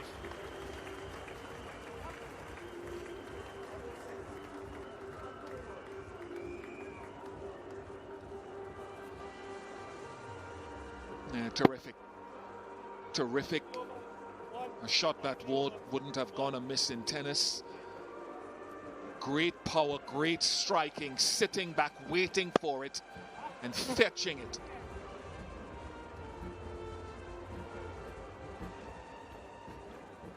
Seen too much. The field isn't set for it, but we haven't seen too many attempts at wide Yorkers from him.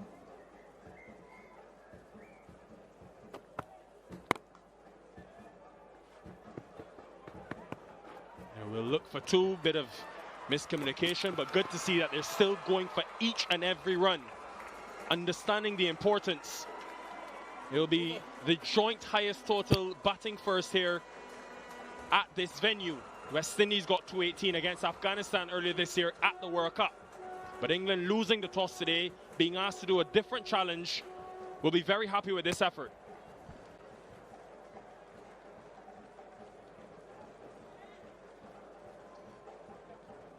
A little low 5 to Alzarri Joseph, who's been very good in 2 games, but Jacob Bethell, outstanding at a strike rate of 194 across his knock.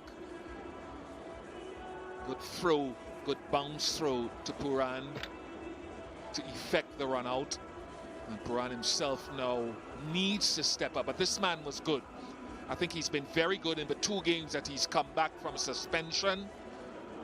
Showed good leadership and good control. 63 in the last 5 overs. England with 6 maximums in those 5 overs. They hit 16 in total in the innings. Jacob Bethell's second 50 and 50 as well for Phil Salt, with starts for Jacks, Buttler and Curran.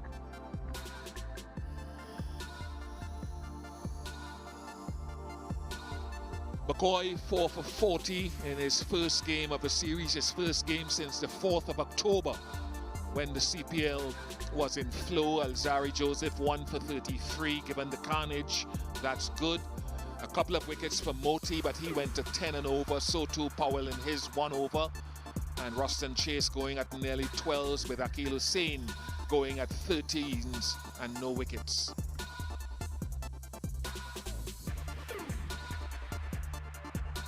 Yeah, it has been good ground for teams to chase in. Think back to the World Cup. More on that a bit later. Let's go down to Alex Jordan. Jacob Bethell, congratulations on your second half century for the series. It was probably a good toss to lose, actually. How did you enjoy the conditions out there today? Yeah, yeah, I think we would have done the same thing if we won it today.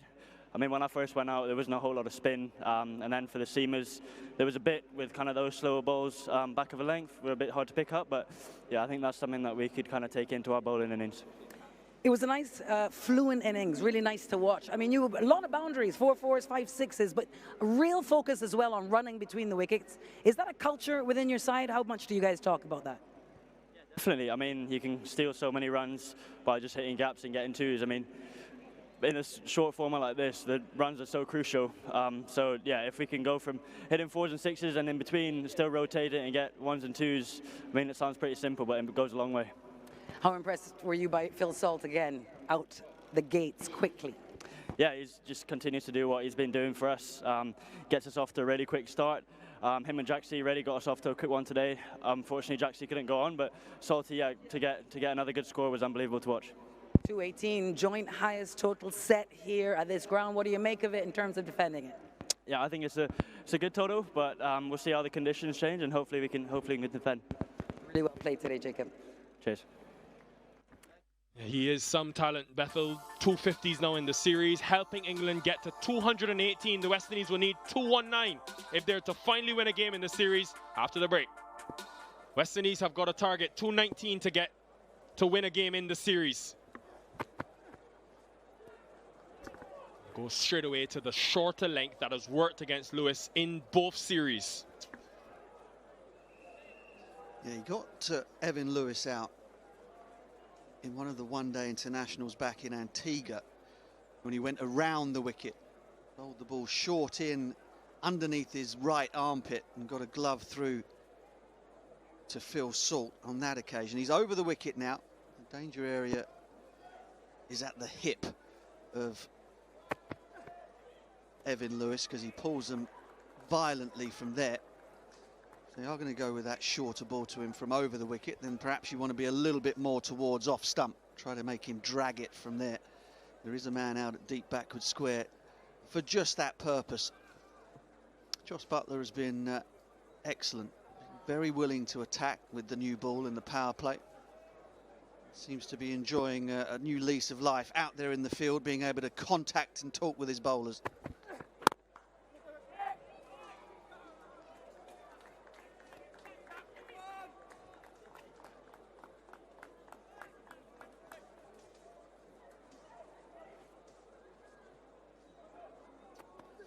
Here is his maiden wicket. Brilliant catch by Jordan Cox diving in the gully, and there's that one down the leg side from around the wicket. Lewis getting the glove through to Salt.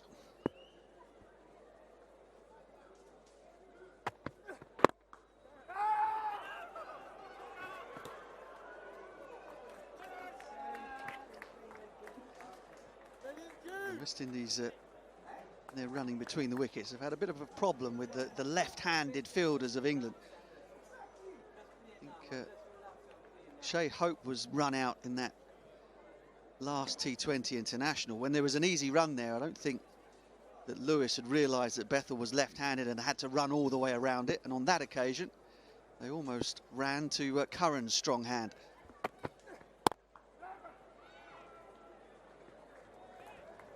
Good start from John Turner, and it's been a great moment for him to finally make his debut in both formats in the series. Fascinating story when you think about burst on the scene last year summer, was picked straight away in England's New Zealand tour, then picked up a side strain in which ruled him out, has had to work his way back in, has had 2 solid blast seasons in England for Hampshire, 21 wickets last year, 15 this year.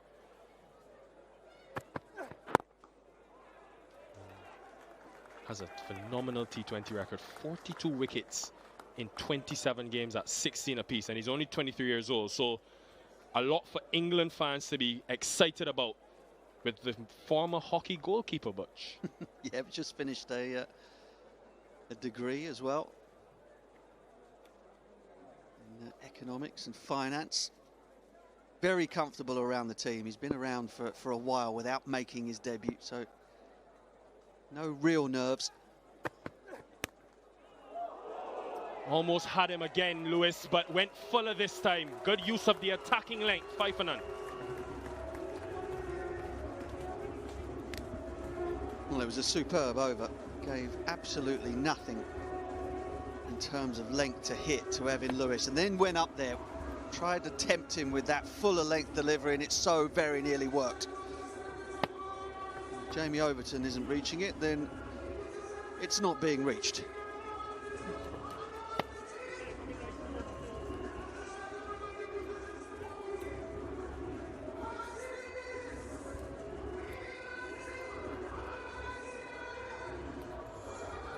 .214 for the West Indies to get. Won't be any easy feat.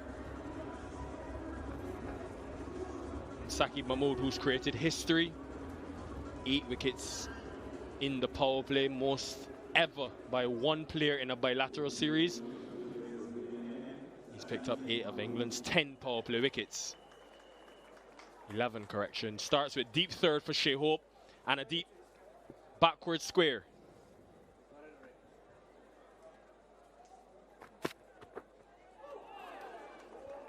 Just a hint of movement. Turner got a couple with his front-on action just to leave the left-handed Evin Lewis, and Saqib gets that one to swing away from Shai Hope.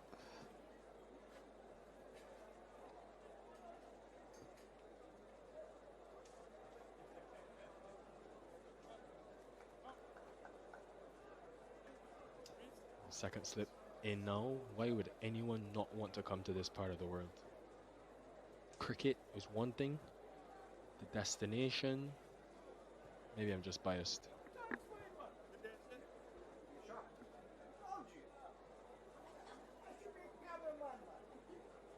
Well, there's a bit of a bias there. Not sure that table was altogether flat, and it's not in a great spot either, right by the side screen.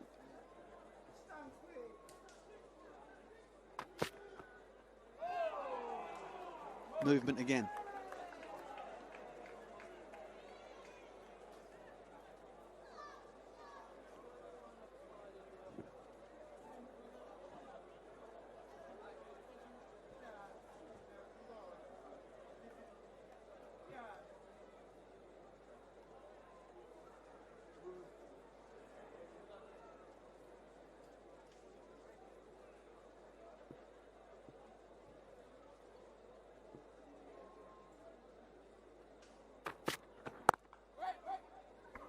Like he did with Roston Chase. When is the nip backer coming in to Shai Hope? When does he use that delivery with 3 going away? Just watch the footwork of Shai Hope here. In each of the 3 deliveries that Mahmood has bowled him. Watch as the ball starts to swing away from him. Watch both feet. Well, the front foot starts to go towards the leg side, which opens up the body. You end up fencing at it with your hands.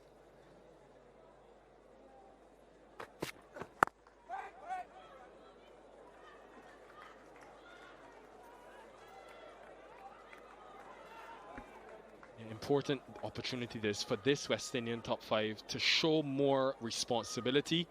They've averaged under 12 runs as a collective in this series. In Sri Lanka, which was the previous series, under 15. Or 16, correction.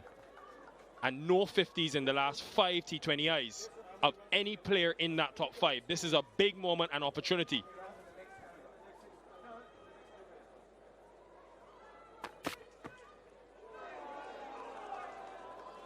Another one that goes away.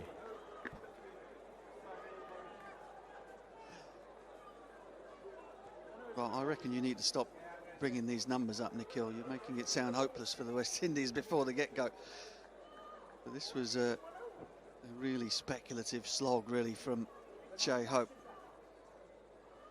Saqib has tied him down with that movement. You're right to mention the inducker. When does it come?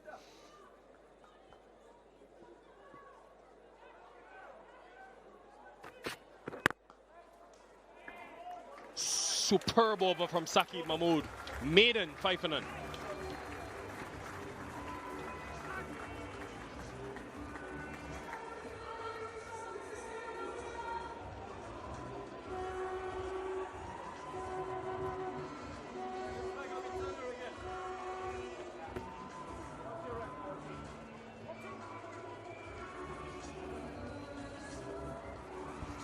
Well, you've got a bowling attack that's got its tail up against a batting lineup that's been struggling. And a mountain of runs to chase for the West Indies.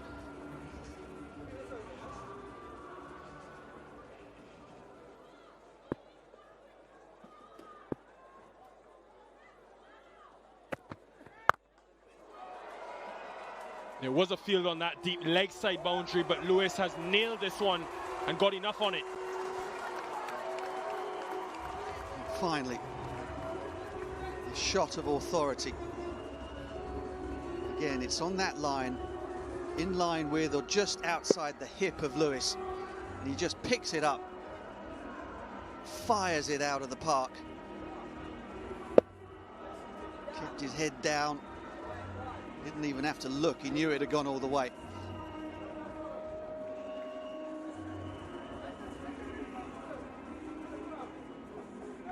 Field changes now. Deep fine leg goes back onto the boundary and deep third comes in. So they will continue to persist with that line straight at the body of the left-hander.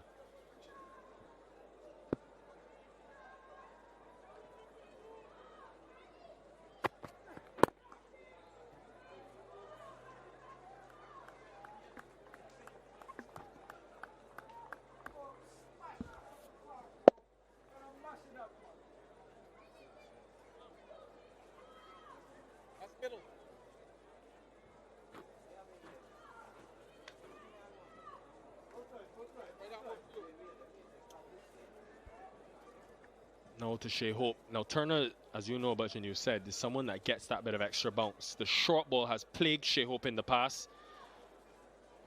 So that deep backward square or deep mid wicket, you could say, is on the boundary if he wants to take it on with deep third for the fuller one. Gorgeous. That is the Shai Hope we come to know and love. What a magnificent stroke through the offside. Just a bit of width. This occasion, Shai stays sideways on, crunches it through the offside. Two cracking shots from the West Indies openers.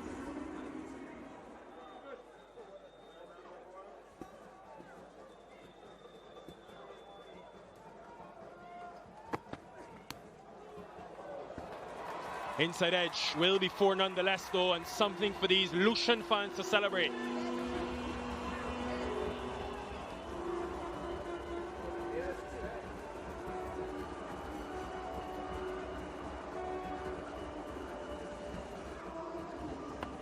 Shai Hope trying to go big over the top. Perhaps trying to convince himself and his teammates in the dressing room that he can have the sort of strike rate that should pick him or get him picked in these T20 internationals as a matter of course. Now the field change. Third man comes up. Backward point goes back on the fence.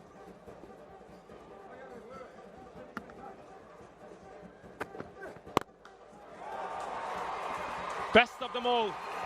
Just a shorthand jab. This is the quality of Shai Hope. Yeah, and with that blow, certainly looks to have the confidence to tell that convincing story. I'm too good a player to be left out of T20 internationals. This is the first time in the series, folks, that an England power play bowler has been under pressure. Barring the injury to Topley, they have not had to change their two power play bowlers. It's been Archer, it's been Mahmood. We'll see if Buttler continues with Turner next. A smart option, very smart option. 25 from the third over. The West Indies are underway, 30 for none.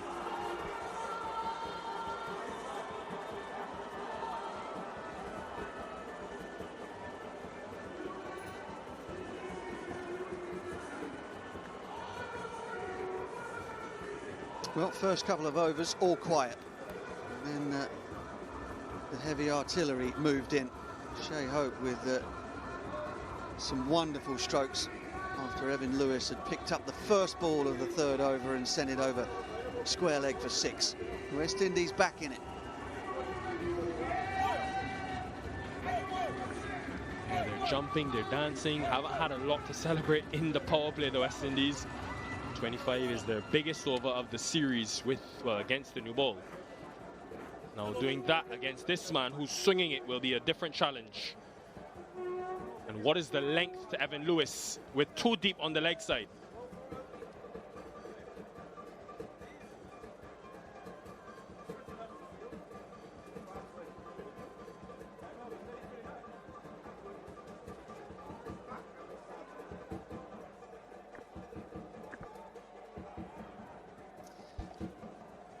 Towels out on the ground. I don't think it's for due. Those outfits look fabulous with the dancing, and then you take them home, you can use them as a mop on your kitchen floor.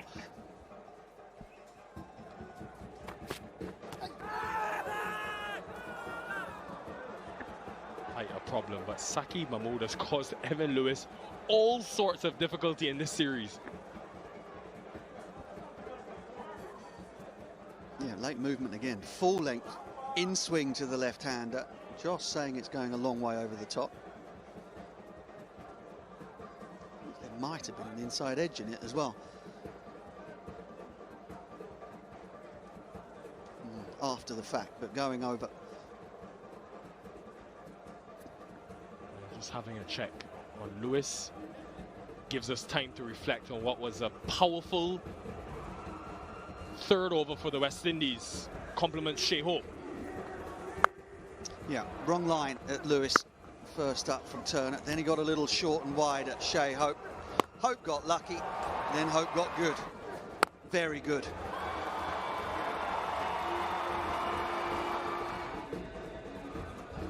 Adapting to conditions early. Look at the LBW. Definitely going over.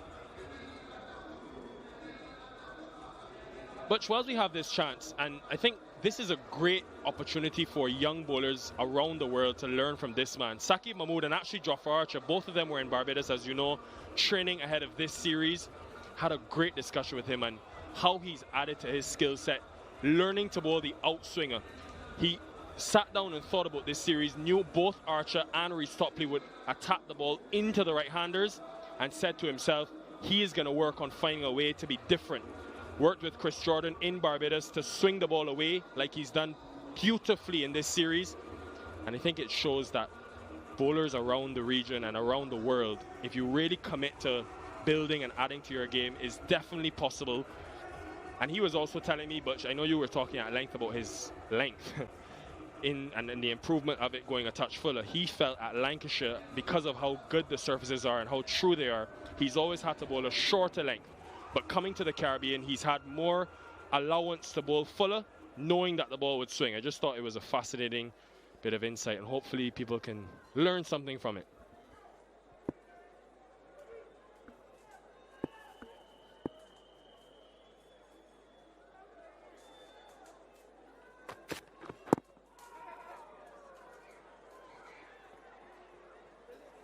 No, he's been mighty impressive. Always been a skillful bowler. It's quite a lot different, I think, from the other bowlers in England's nursery, in that he's a little shorter. He's still over 6 foot tall, but has a slightly lower trajectory than the likes of perhaps Carson, Potts and Archer, Topley. And therefore, the ball, rather than going sort of down into the pitch, goes more at the batsman, so it's a little skiddier.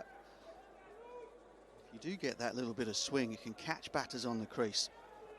Beat them on the inside and the outside. And he's quick enough to drop a good bumper on you as well.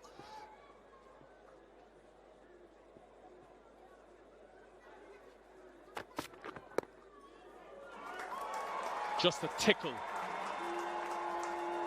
And did not come off the bat, but runs. Leg buys. Yeah, first time Mahmood has just lost his line. And it perfect to the left-handed Lewis. And failed to execute the change from left-hander to right-hander.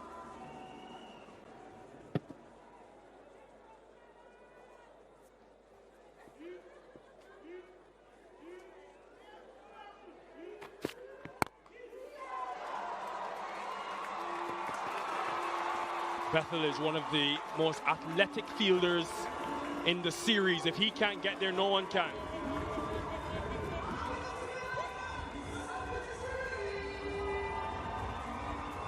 Excellent aggressive intent from Hope. Yes, there was that little bit of swing. He was aiming it over mid-off or extra cover. Fully committed, Shai Hope gets away with it and gets 4 for his trouble.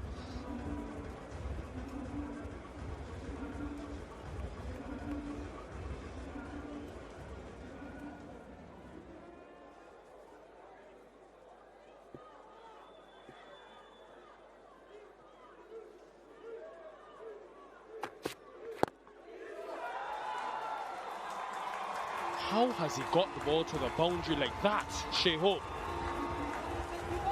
Sublime timing. England with plenty to think about. Shai Hope is showing his quality here.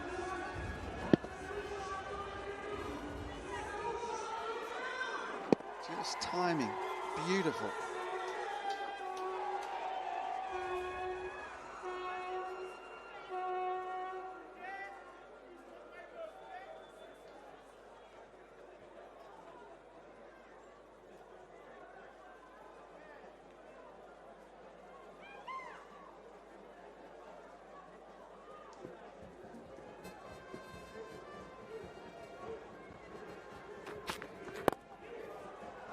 Nicely poised run chase this, folks. Hold on to your seats if you're at home. End of 4 overs. 44 for none.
It'll be the first time that Sam Curran is bowling in the power play in this series.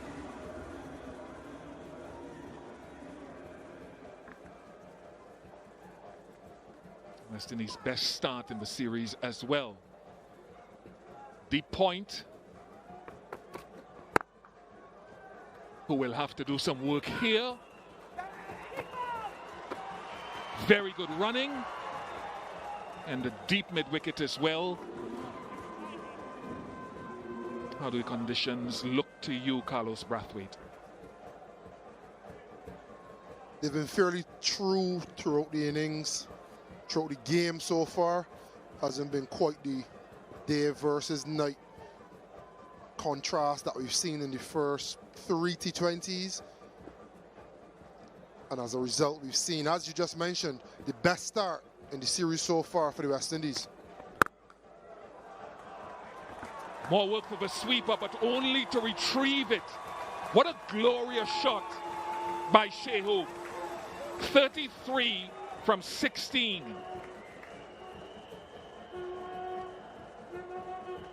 Sublime from Shai. Keeping his balance, keeping his shape, not trying to overhit, which we can attribute the downfall of previous games from the West Indies top order. This is his first real go being run out in the last T20I, and we've seen the full benefit of playing proper cricket shots at the top.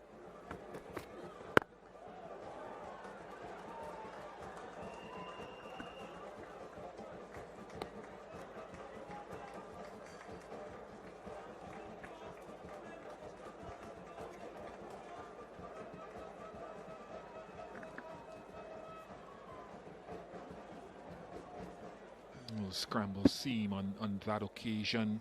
It's such a good surface that in the absence of electric speed or tall bowlers with bounce, you're going to have to change up your angles and your pace.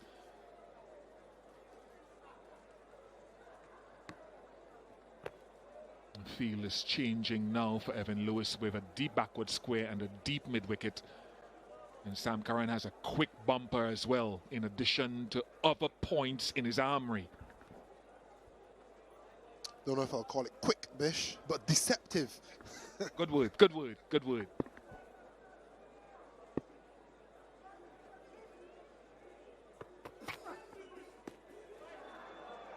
There's pace off. But we speak a lot about West Indies and their troubles in the power play. We're seeing England tonight without Jofra Archer bowling in the second innings, and with all due respect to them, they look as ordinary without him a bowling unit as the West Indies have looked throughout the series. So there's something to make a note about potency with the new ball.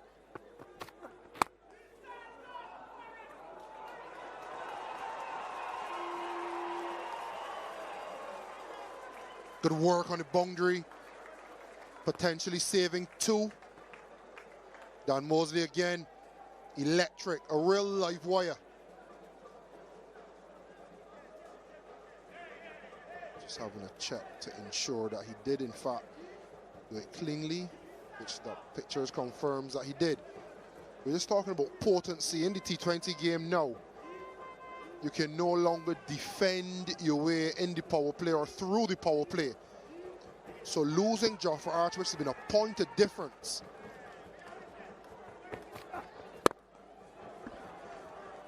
As I was mentioning just now, Carlos, 2 deliveries of change of pace in the over. And I think that's in the absence of those prerequisites of pace and height. He's got height and he's got pace. He'll come into the attack at some point, Overton. He's bowled well in the series. Got to change up.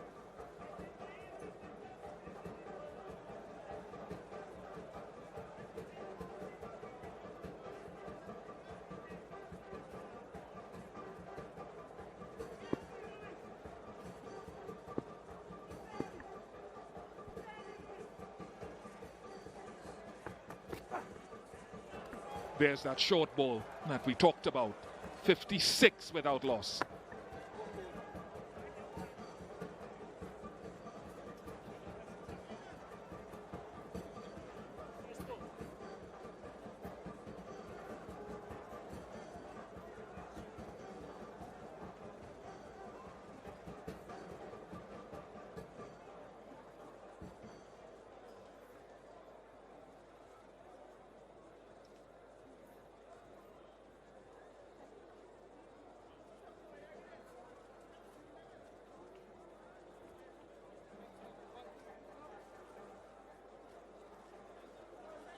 One of the impressive things of England's run scoring were 38 dot balls in their effort. Only 38 dot balls. West Indies have been averaging mid to high 40s.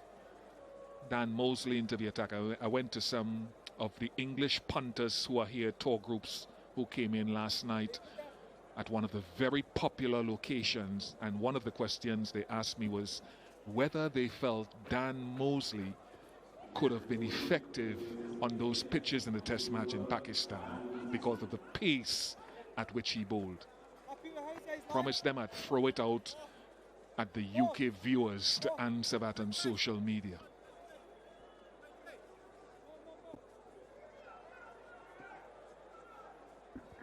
Long on and deep mid-wicket. That is terrific. To generate that power over that side of the ground is always impressive.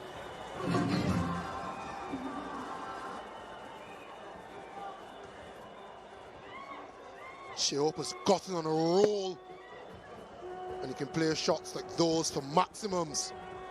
Elegant as always.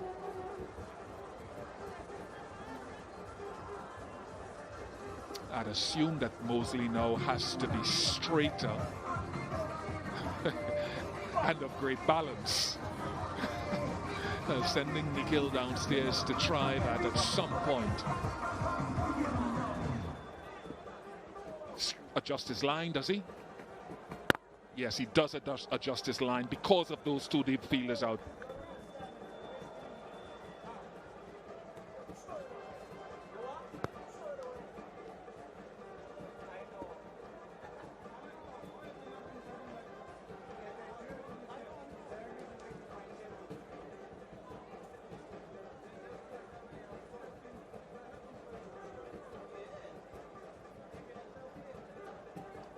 Similar to deep fielders outside for Evin Lewis, who is 15 from 13.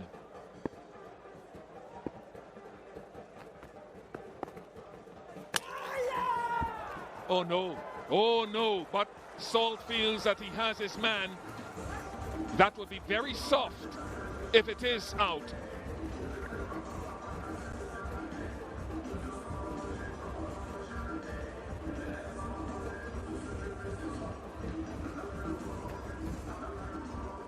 If you umpire to director, there's a player's review for stumping.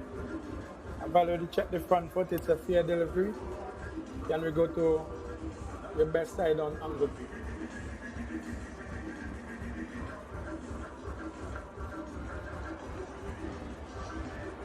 Alright, foot is in the air.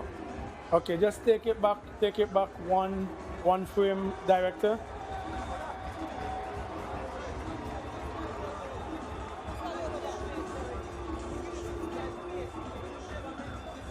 Director, can you take it back one frame for me, please?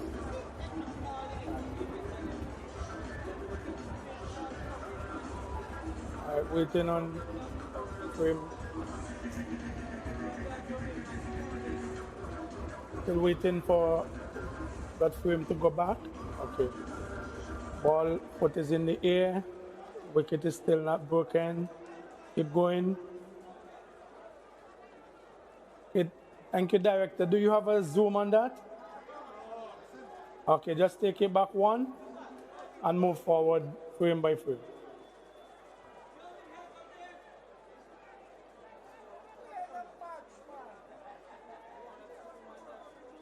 Okay, go forward now. Right foot is in the air, wicket is still not broken. One forward. Okay, the foot is grounded when the wicket is broken.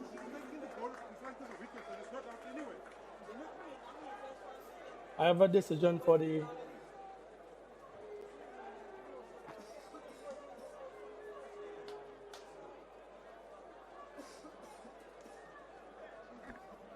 Yeah, that seems that Lewis is not out confirmed. Dighton Buttler in his debut series. And now by television today, making absolutely sure. Terrific. Great power and quick hands. Marginally short. Something we've seen Salt do quite well over the course of the series. Off a length, rocking back, and not going across it. Still aiming downtown, straight back over the bowler's head. On this occasion, over long on, and well over long on. Dan Mosley appreciates it, we do as well. You want to close the power play without losing a wicket, having had such a good power play. That was seriously quick. And I've seen him practicing the short ball before the game. So it looks like something he wants to add to his armory as a, can we call him a spinner?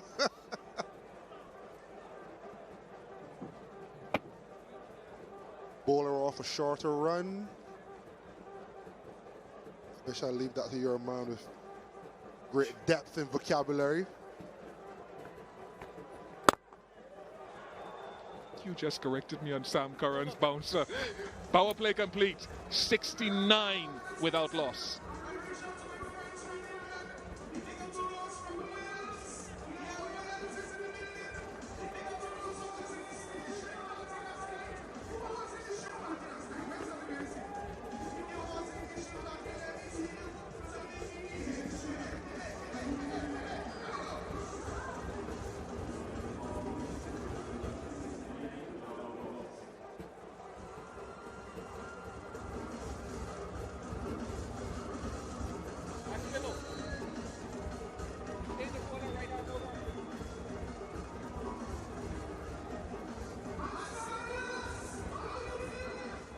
At a similar point, England was 63 for 1, but here's another challenge for the West Indies. The middle overs against spin, where since 2022, they've had the lowest average per over of the full member nations.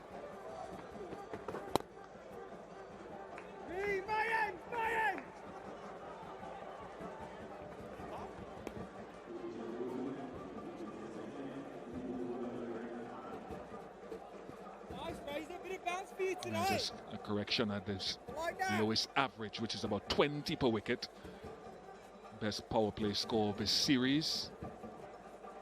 Economy rate, pace of scoring kind of down there as well.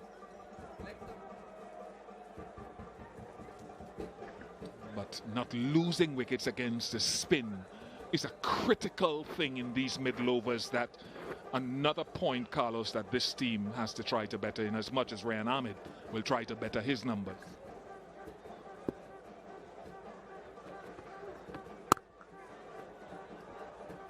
And to that point, I think the question is how? Because we know the problem. This is the same problem that has been plaguing West Indies for a number of years. I think when you look at how Romario Shepherd and Rodman Powell played the other night, they were quite attacking in their intent, but not reckless. 6 of them. Shai has moved to 48 off 21.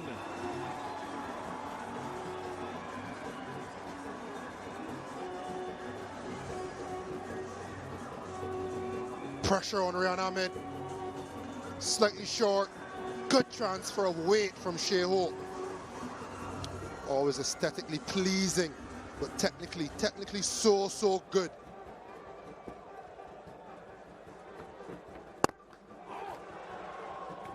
Those last 2 balls kind of further the point.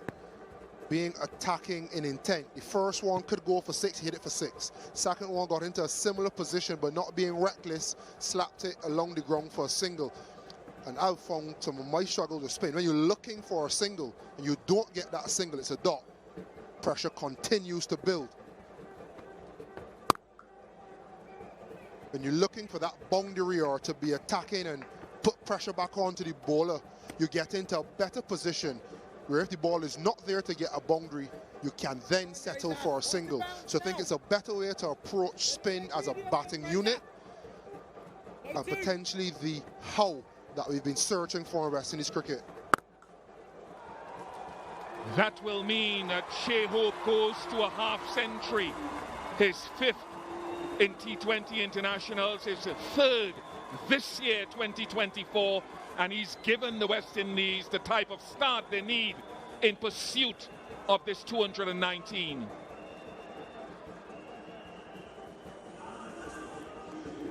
Sums up conditions as well, which if you can play well, you score runs here if you don't overly take risks.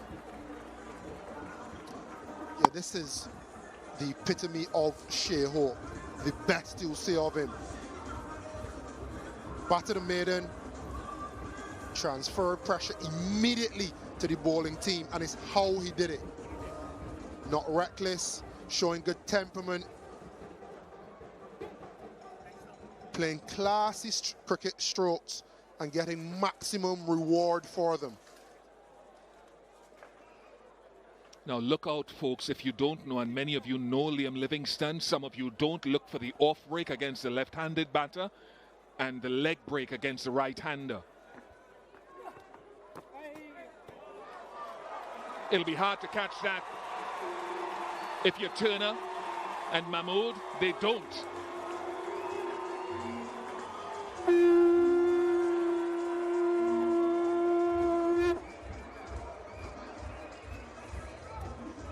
This period of play could feel like it's moving so quickly for Josh Buttler, for Liam Livingstone in England. How can you slow and stymie the flow of runs?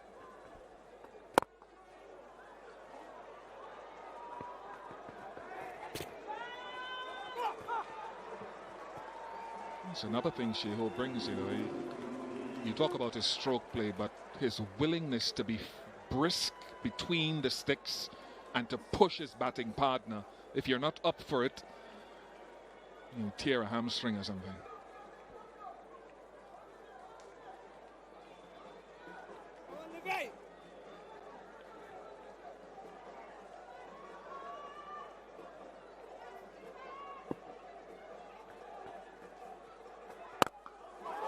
He is latched onto it. Evin Lewis has started to join Shai Hope in the six-hitting contest.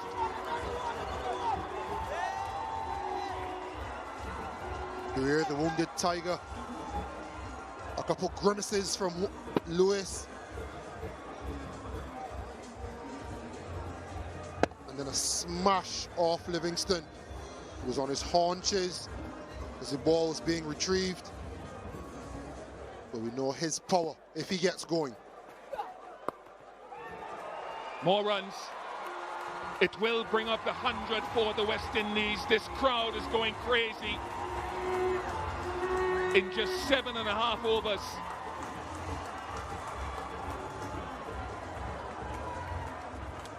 Not much power this time, just cute and elegant. A little paddle just over 45, using the pace.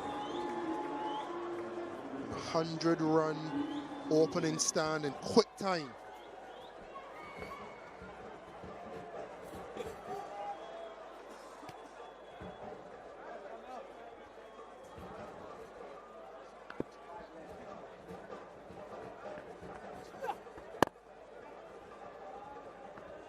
First dot in the last 10 deliveries. It's a good question as to who England go to. How do they change it up? Which bowlers? Oh, goodness me! That's the biggest one for the night, I think.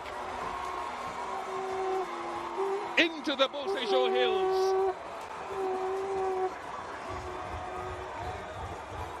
From 15 off 13 to 41 off 24. A leggy this time. Spinning nicely into the slot of Evin Lewis. And absolutely massacred into the night sky and disappearing.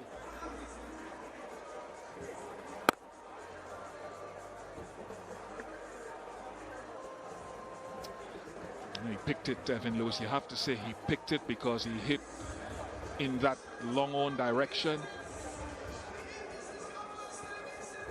Taking the opportunity for a few drinks. 106 for Nan Shai Hope, his second fastest half century in T20. Yeah, and you can enjoy some of these shots. We expect T20 to be all about power. But how about some timing, some class, the elegance, the smarts of Shai Hope.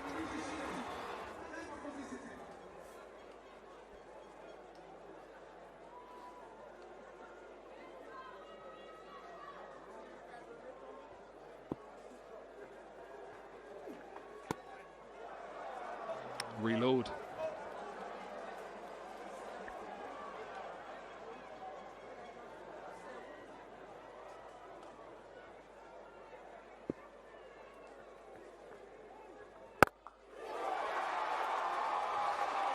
Just enough for a third six in the over. 1-1-3 without loss.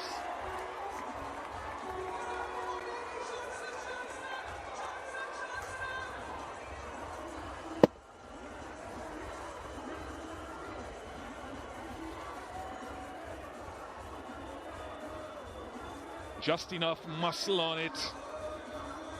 And this crowd here is enjoying it.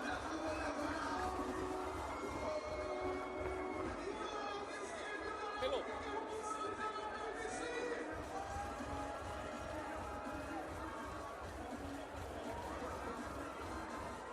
83 runs for the West Indies in the last 5 overs.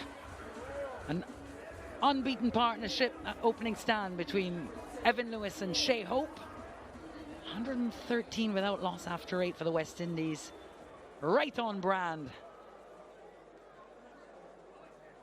It's been some tremendous 6 hitting. Just got away with that last one.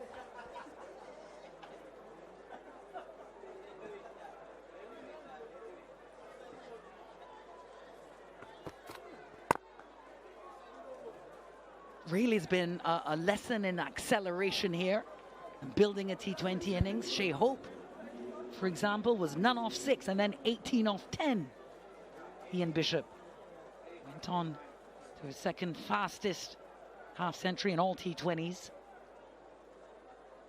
It's been an ongoing discussion with you and others about the kind of brand of cricket that this T20 side is developing ahead of the next ICC Men's T20 World Cup. I think we have to agree that this is pretty on brand.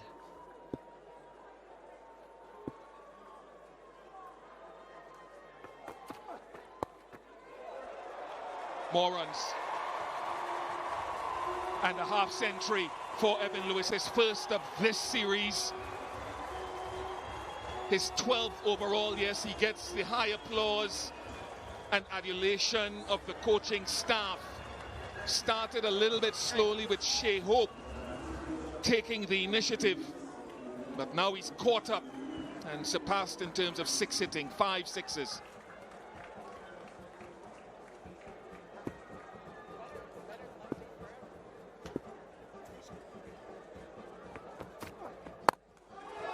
Well, he's teeing off now. The fielder there couldn't stop it. Mosley again doing a lot of work in the deep, to no avail this time.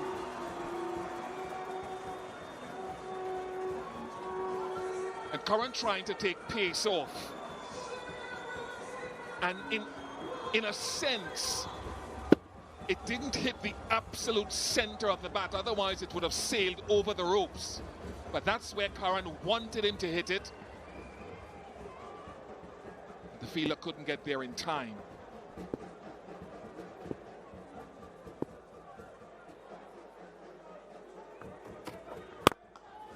Well, there were fielders all around the onside on the boundary, so downtown this time. Off the bat of Evin Lewis. 6 of them. And it speaks to exactly what you were saying a little while ago about the type of brand of cricket that you want to play if the conditions allow for both teams. T20 is already high-powered, and I think some teams are taking it to an even higher level when conditions allow it.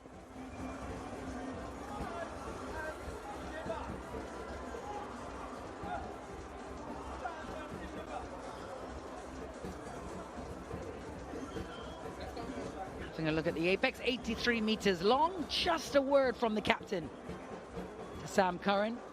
Some suggestions, some ideas. It's a good pitch, a belter of one, and the Windies will have freeing their arms now, aren't they? And for Sam Curran, he's thinking, always thinking every bowler, how can I hit off center of the bat? How can I get him to miss it completely or hit off center so that it's mistimed and goes to one of my deep fielders. Now he has 4 fielders deep on the leg side.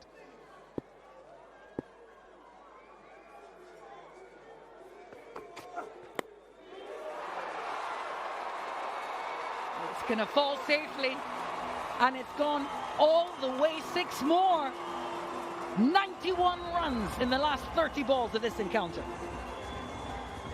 Well, again, it's not where Evin Lewis intended to hit it, and I think it's hit off center. It has to. It's a leading edge. But it's amazing that that is carried all the way off Curran, comfortably over the boundary. What he's trying to do is to bring his 4 deep leg side fielders into play, either by the short ball, pace off, or a leg stump yorker.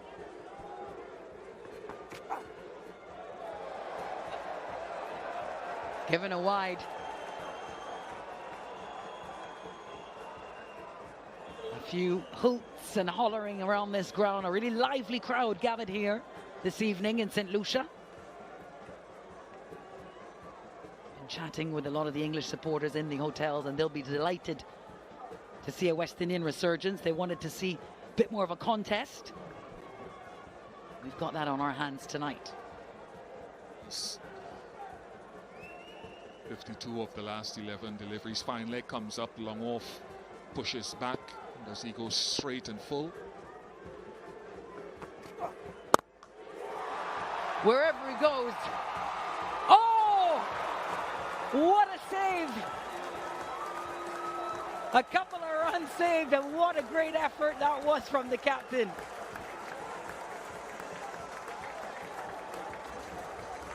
A+ for effort. He saved a few runs there.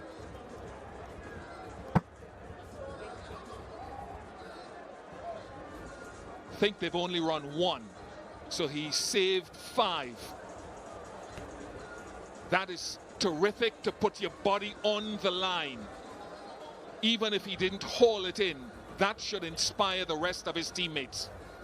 Yes, and especially when they're under the pump like this, to maintain that level of effort and discipline in the field. That's the definition of leading from the front as a captain. On this partnership now, 136 for this first wicket partnership. It's the best partnership for West Indies against England. Any cricket. In fact, it was 122 between Pooran and Powell in January 2022 in Bridgetown. That was the best before that.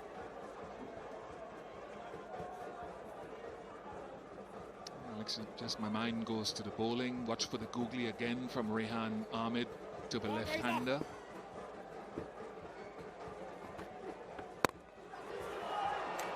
Well, this is high. Couple of fielders there and taken. Dan Mosley again. And finally a breakthrough for England. And it comes from the leg spinner, Evin Lewis, with a very good knock indeed here this evening. And I wonder if it was the googly again. It looked like it was the googly again, hitting off center of the bat. That's what you're looking for, taking the outer half of the bat. And was this inspired by just Buttler's save? We will never know. 68 to Evin Lewis, 136 for 1. Time now for the Blue Waters drinks break.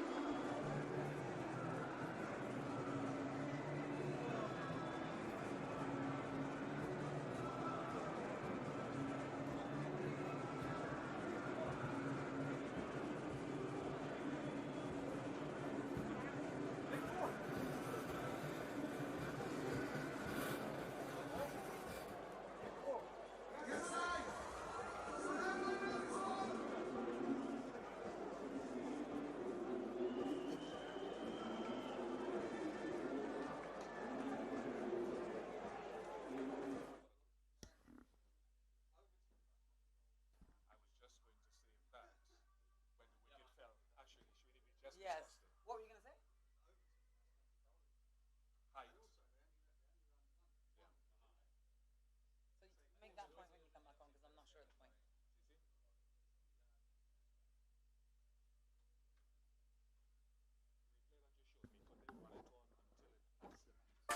Well, it's been pyrotechnics here this evening in St. Lucia for this 4th T20 International. The West Indies 136 for 1. Evin Lewis just out, but not after a fantastic and quick 50. West Indies needed a good start. Lewis needed a score. Shai was the initiator in the partnership, but Lewis caught up magnificently. Full moon here in St. Lucia, stunning scenes. Just the one wicket, and it's come from the youngster, Rehan Ahmed. The leggy. Looking at this, it is a googly, isn't it? Surely, yes. And because it's wide, it's hit, you can see there clearly, it's hit off center of the bat. It's hit the outside half, the outside edge, and therefore presenting a catch. And that's what you're looking for, not only with the variation of the googly, but the width on it. Asking Lewis to fetch it. Very good from Rehan Ahmed. Some relief for the English air, finally picking up a wicket. Windies going almost 15 and over. And Nicholas Pooran, his 102nd T20 international, making him now the most capped West Indian in the format. He's got to get back here. What a run out. An inauspicious one. And for the second time in 2 games, Shai has run out. 1 wicket following the next, and it has it opened the door again for England. He was run out with Evin Lewis in the previous game. Good work by Rehan Ahmed to collect that and break the stumps, to the chagrin of Pooran and more so Shai, who played magnificently. 136 for 2.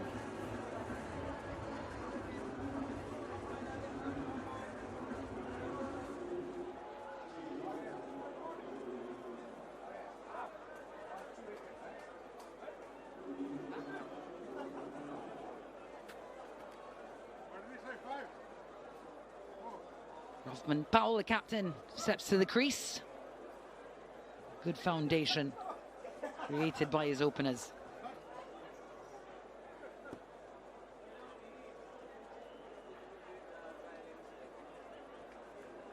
Well, after some rather unfettered action here, it's been back-to-back wickets in this Rehan Ahmed over. And interesting to have another look at this run out, Ian Bishop. Nicholas Pooran had just come to the crease and perhaps not as fresh and ready. Was there a run there at all? Let's have a look.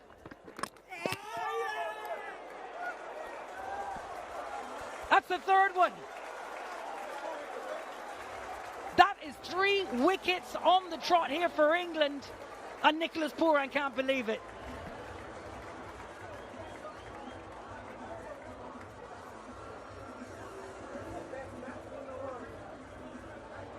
Another googly. Hasn't spun a lot.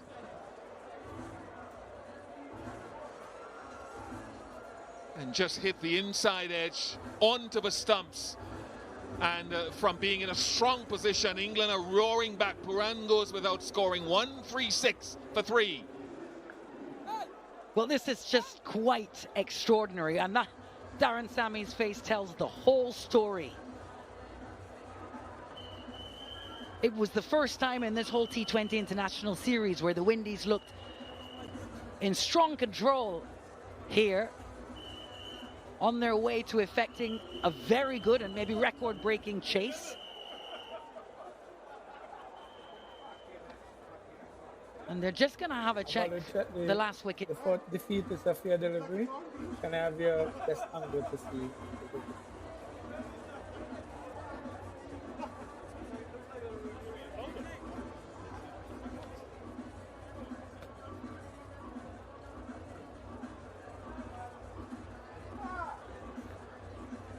I'm not seeing the wicket from front on. Can I have a side on view, please, Mark?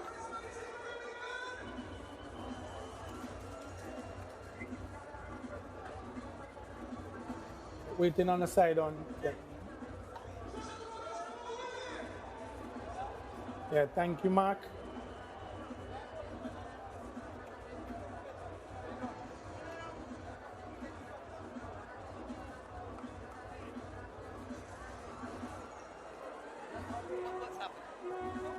Clearly out.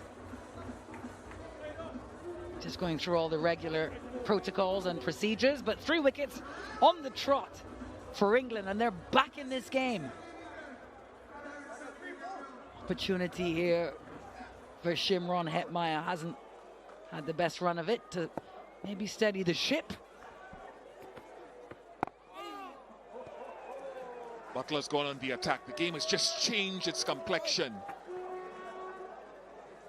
I haven't seen Jamie Overton with the ball yet, and he bowled so impressively in the series. And 2 new batters at the crease for the West Indies. The captain, Rothman Powell, and Shimron Hetmyer now with the steadying job to do first here. Run out of Shai Hope. It was a long way down. Brand took a couple of strides as well, so Shai Hope probably thought that was an affirmative to the run. And then immediately after that, whether that was on Brand's mind, he was dismissed. So Buttler with the slip in place now, absolutely right to be on the attack to Powell.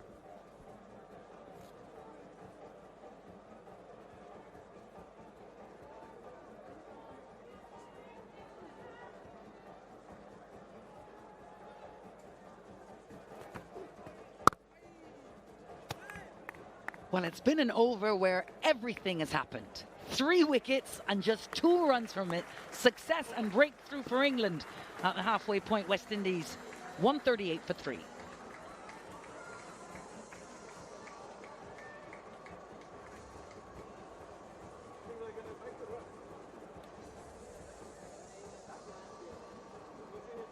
Batting to come, so the complexion of the game has shifted from the halfway mark with 81 required. And now you're looking at batters having to reassess the situation, play the situation after the pyrotechnics of the start with Chase, Rutherford, Hussain, Moti, Joseph McCoy. 138 for 3, the West Indies. If you've been watching the whole game long, you may have gone to the kitchen for something and come back and not recognize the scorecard. But 3 wickets fell in the Rayan Ahmed over. And it's just given England a little something to look at here. I've gone back to John Turner.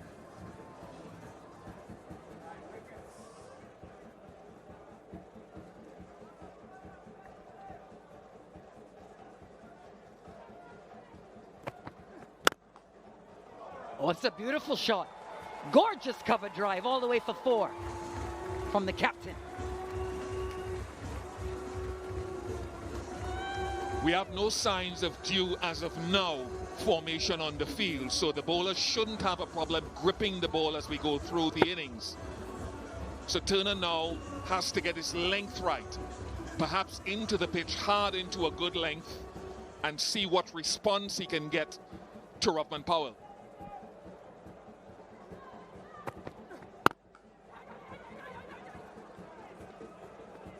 Running the single, turning over the strike. Well, they might just be catching their breath there, the Windies. But still well ahead of the 8 ball. 76 runs required.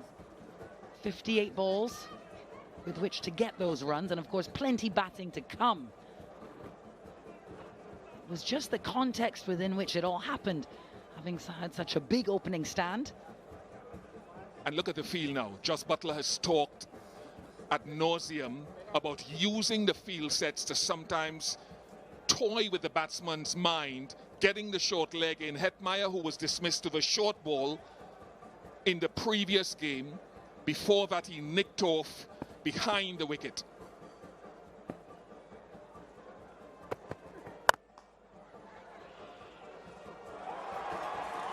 Oh, a misfield. It's been rare for England. They'll get a couple there.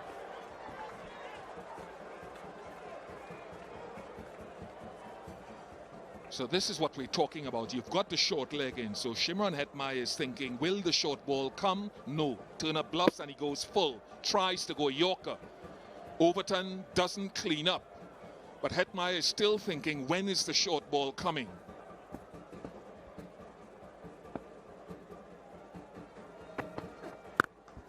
There it is. The very next ball, Ian Bishop. And you have to seize those moments as a captain, right? And I referred to his dismissal in the last game as a set play, and I stand on that because he was coming down the pitch the previous deliveries of the over, and Saqib recognized that, had the deep backward square in place, and said, if you're going to advance, then try to take it off your helmet. Set plays are going to become more and more a part of the game going forward.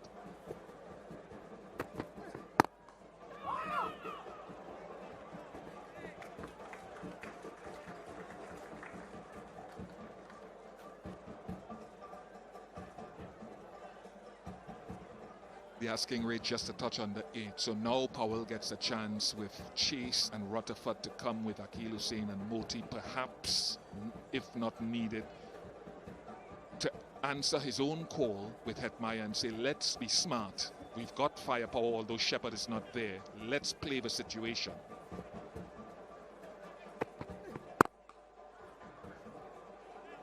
Yeah, 9 runs in the over, just the 1 boundary. 11 gone, 147 for 3.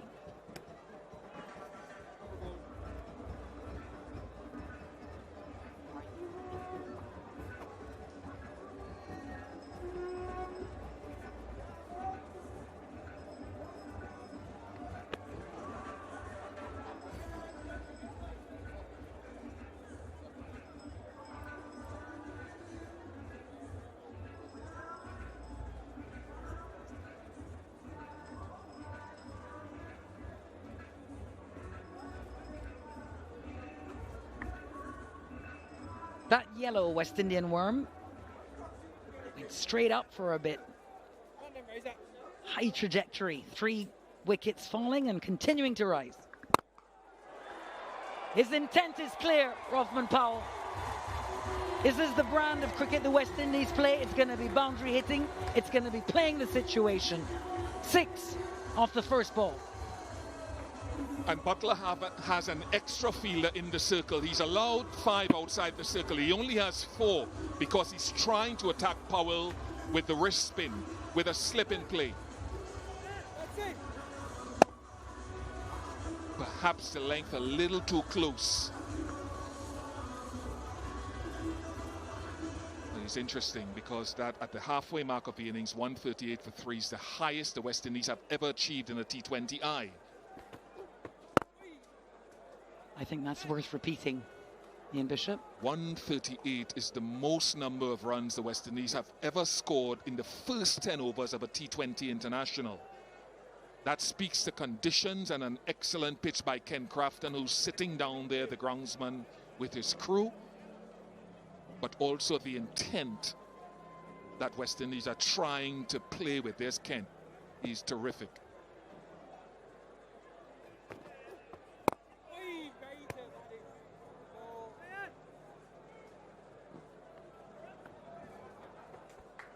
Well, how different this particular game has been from the 3 that preceded it.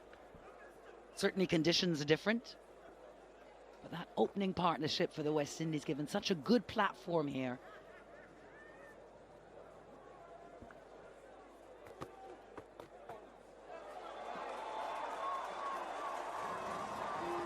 And just tickled. Classy from the captain, and it's 4 more.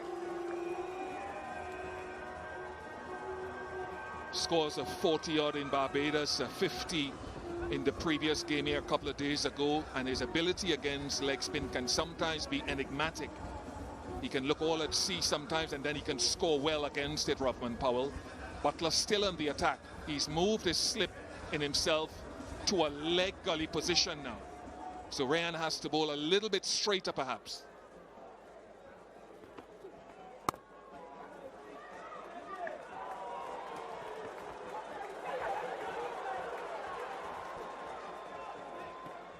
A couple. Still wonder if Overton is fit enough. He bowled 4 overs last game, I think.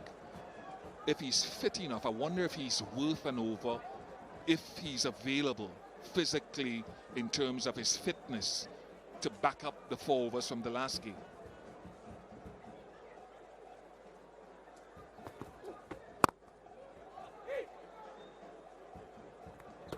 14 off the over, 12 gone. West Indies 161 for 3.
All right, Saki Mahmood's first 2 overs in the power play were good. Hasn't had a lot of experience bowling in the middle phase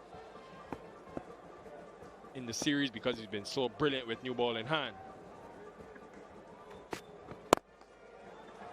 He was the one to dismiss Hetmeyer in that last game going short. Carlos Brathwaite alongside. Yeah, interesting to see how Saki changes his length and potentially puts together his variations, and if he can add the string to his bow of being effective in the middle phase. He's done exceptionally well in the power play. This is a different test altogether.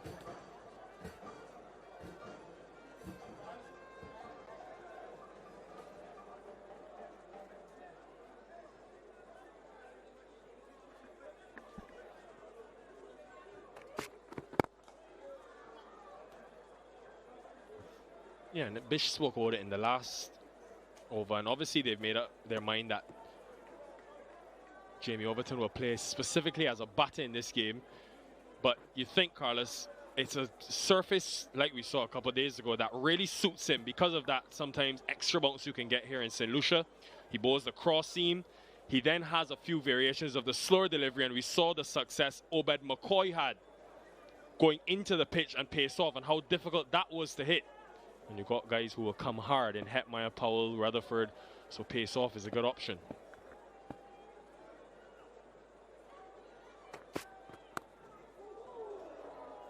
Yeah, and I think from a matchups perspective, saw the last over from this end, short leg, mid-on and mid-off in the circle. If you're thinking outside of Jofra Archer, who isn't playing, who in this current 11 will be the most adept at carrying out that game plan from a skills perspective, it would be Jamie Overton.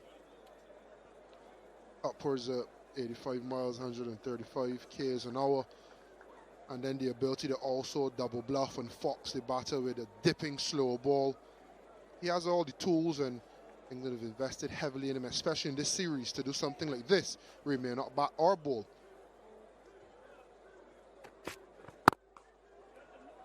But they've identified a role for him now and moving forward.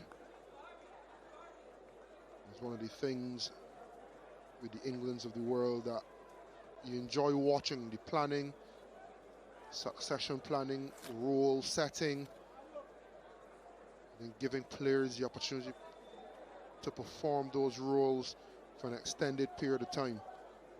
This man is definitely benefiting from it.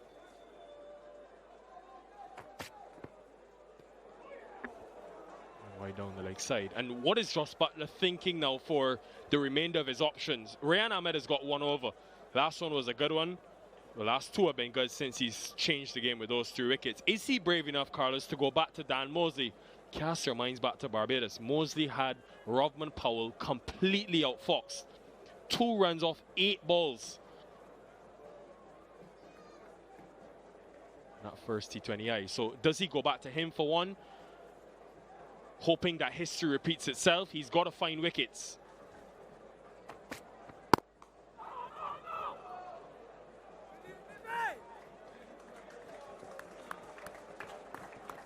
Smile now. Just got caught in a funny position and almost let it through. Good hand saved him in the end. I think Sam Curran is your man. You're looking for someone who has a variety of deliveries. May not have the pace of a Jamie Overton, but could use his angles to Rodman Powell. Could use that deceptive short ball as well to Shimron Hetmeyer. Could go wide if need be.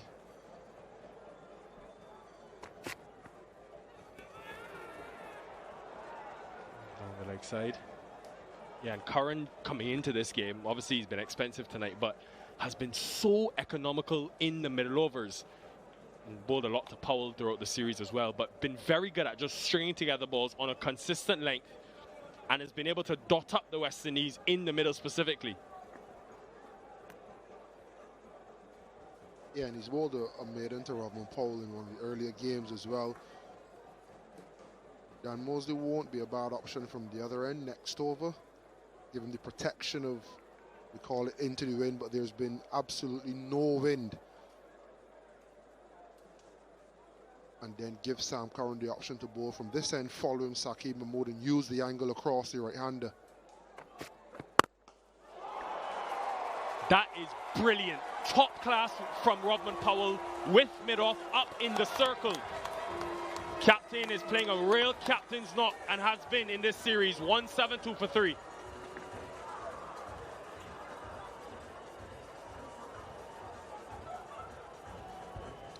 Good shape from Rodman Powell.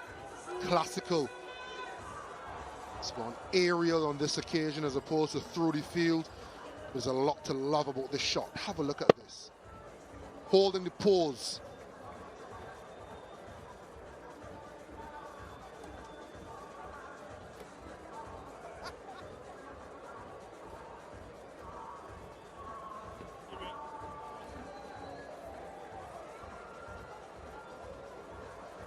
Yeah, shot reminiscent of the one he played against Jofra Archer a couple days ago, which was similarly over cover. That time the ball was swinging. This was a statement.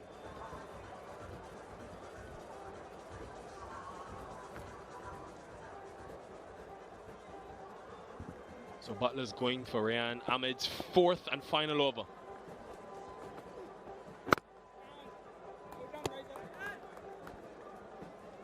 We actually responded to take wickets, and Buttler's entrusting him to get him a wicket. There's mid-on in the circle as well, slip in play.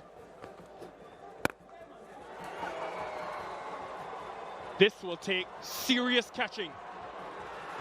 That is magnificent from Liam Livingston in the circle. And I hope he's not done too much damage to himself, but the commitment on show. That is an unbelievable fielding effort.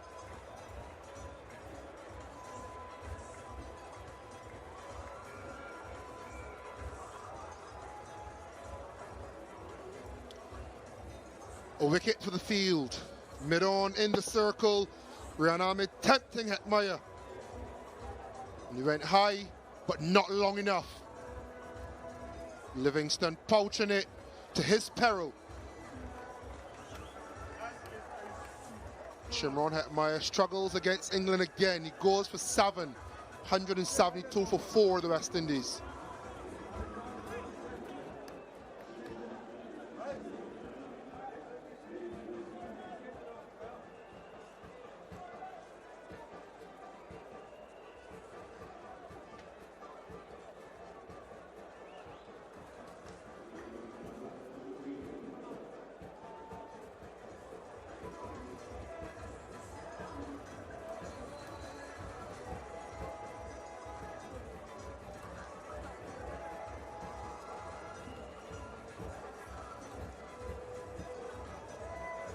Yeah, it's come at some cost, the Hetmeyer wicket, but ladies and gentlemen, this is judgment of the highest level.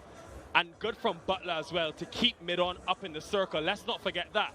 Enticing Hetmeyer to go down the ground, but the judgment, Carlos Brathwaite will tell you how challenging a catch like this can be. And I love the technique. Running back, but sideways. So you're not losing any speed. But it gives you the opportunity to keep your eyes on the ball Keep your weight central, look at that. And then you can dive if you need to. So it allowed him to get to the drop zone quicker. He realized he wouldn't reach the drop zone in time to take a standing catch, and then was able to leap. And unfortunately for him, it's going to have to go off, get some treatment. Hopefully it doesn't keep him out of tomorrow's game, and there are no lingering effects. A 47 to win from 40, and you cast your minds back a few overs, and you could be forgiven for thinking the game would already be over by now. England is still in the game, but Shafane Rutherford has a great opportunity to win the game for the West Indies.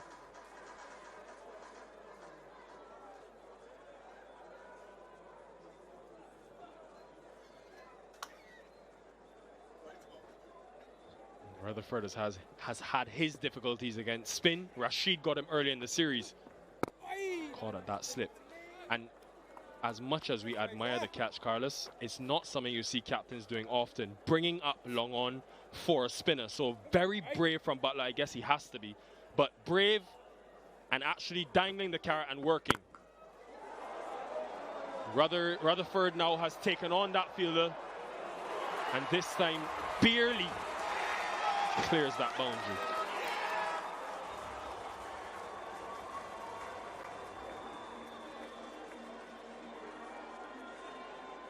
He looks like he's worse for wear after that shot as well. But again, carrot dangled. And everyone in the stadium was interested until Bethell dropped his hands and accepted it was a 6. But that would have given a lot of hope to Buttler, Rian Ahmed, and the adoring England fans. And Rutherford is down for the count. It's amazing how one fielding position can stroke the ego of you cricketers, Carlos. I remember in the ODI series, you were here with me, and Sam Curran, it was, Roston Chase brought up the mid-off fielder, and Curran was caught by that said fielder. So clearly batters are looking to take on that extra fielder coming in. Just look like they're changing the ball, maybe something in the seam after all the carnage. 13 sixes for the West Indies in the first 13.4 overs.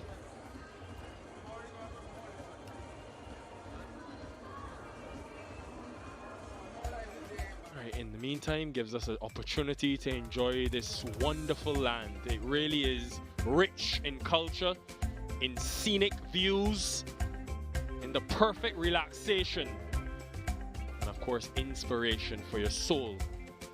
Carlos Brathwaite was in the waters of St. Lucia yesterday, all 6'7" of him. Refreshing, like you can do when you visit this part of the world.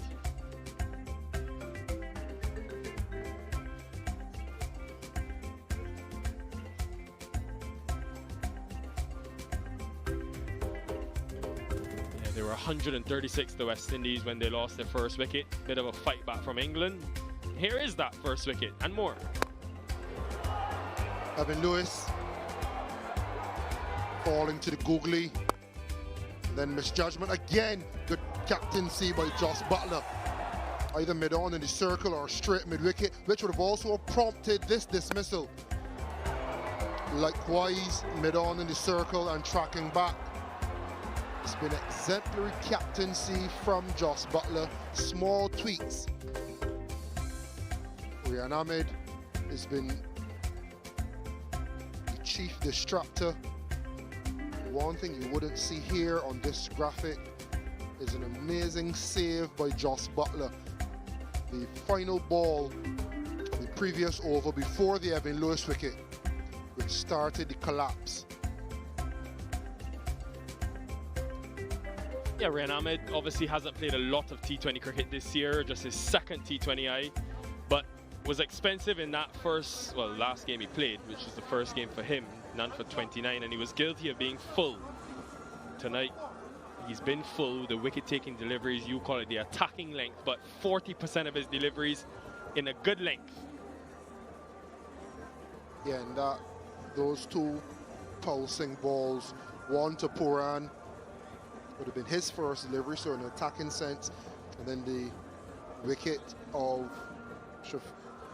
Chimron Hetmeyer with the mid-on in the circle.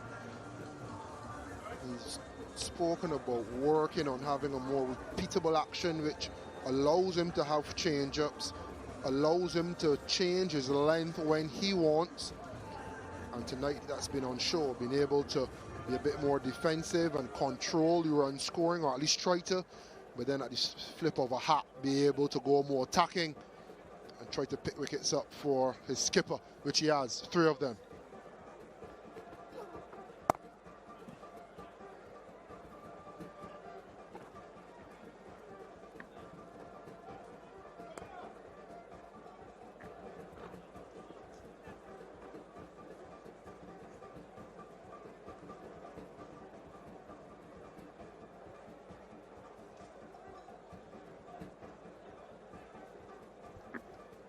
Projects England have invested heavily in.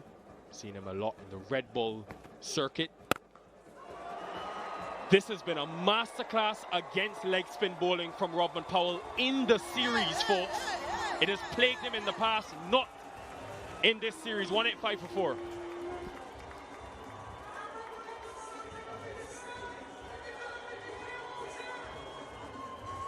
Really enjoyed Rodman Powell's hitting against leg spinners in this series. From the very first ball he faced Adil Rashid, he succumbed on that occasion, but ever since then he's been the victor. Whether it's been Adil Rashid or more recently Rian Ahmed, a change of attacking, positive, proactive intent has been a change of fortunes for Rodman Powell.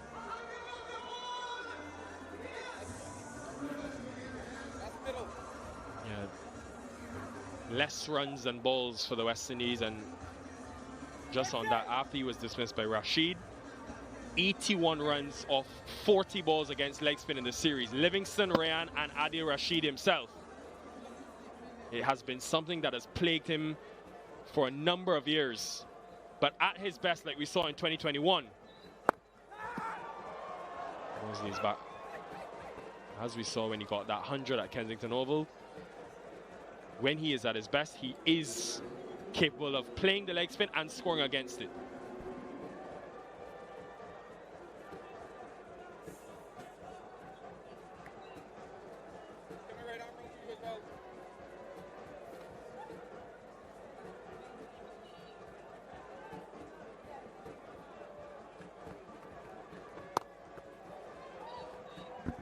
Might want to get a helmet.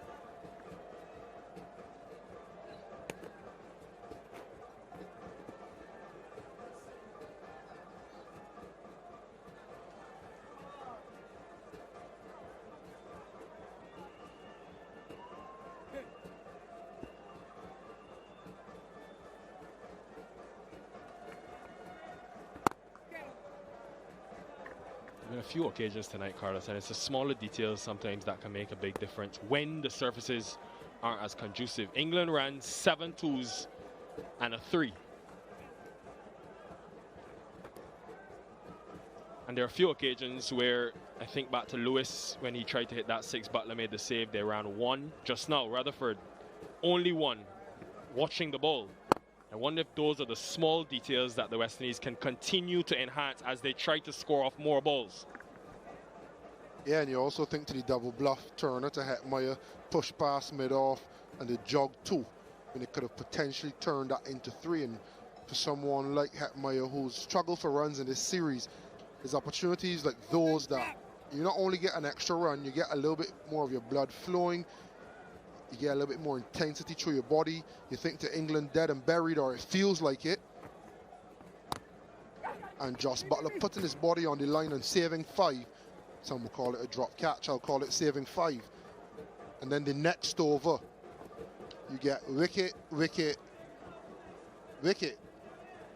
No, he didn't bowl a ball, set good fields, but it's a little bit of shift in momentum. That's all you need. Yeah, and Bethell said it at the break. Every run is important, so we were running hard and bringing intensity to the crease. 191 for 4.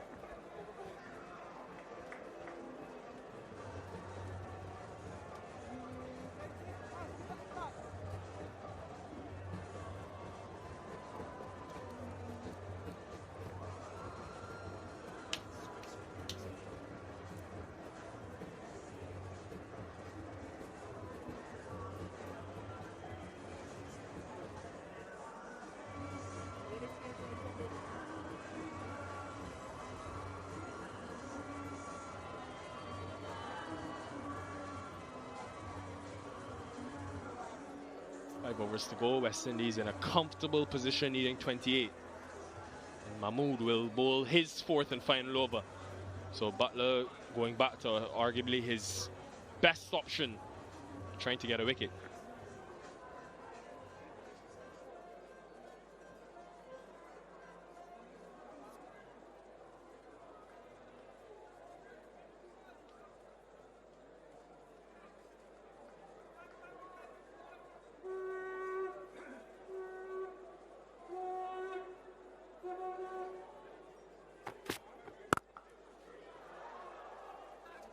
And in that conversation I had with him earlier, Carlos, he was also talking about, as much as he's added the outswinger, he's also working with Chris Jordan on a slower delivery, which we haven't seen much of in the series because he hasn't really been asked to bowl much back in and have to take pace off the ball. But I really love that Chris Jordan, as much as he's not with the England team, but in Barbados and working with a lot of the players individually, is giving back to this England side and helping them. And I hope some of our players currently can learn from the likes of a Carlos Brathwaite, a Dwayne Bravo. I know Bishop's talking about that for years. But there's so much to offer and learn. Not sure I have the wealth of knowledge that a Chris Jordan would have, but I think when we look at some of the other nations, the way that they keep their good players around just after they finish playing and well into their retirement, because it's not retirement, it's more of a transfer from playing to coaching. How can we have a steady transfer of talent, and not only talent but knowledge? You look at Coach Darren Sammy and how successful he's been. St. Lucia Kings victory this year, his record with the West Indies team. Dwayne Bravo has gone and done a few stints as a mentor. Kyron Pollard with England. How can we keep some of our more celebrated players and some of the less celebrated players who may have a wealth of knowledge? Coaching is not always the ability to do it. It's knowing what to do, how to bring it over so other people understand how to do it. So not all your best players are the best coaches, but can we keep the knowledge from our best players in a knowledge pool to allow this current generation to be successful? And Chris Jordan, speaking now from the England side of things and as a friend of his, has a wealth of knowledge and is always willing to share it. And you share a dressing room with him, and he's someone that will almost force you to get better. Showing you different balls, talking about lifestyle, eating, training, very big on his yoga. And there's a little 1%ers like that. I mean, at Evin Lewis, we always see Evin looking cropped. We know he's a strong boy.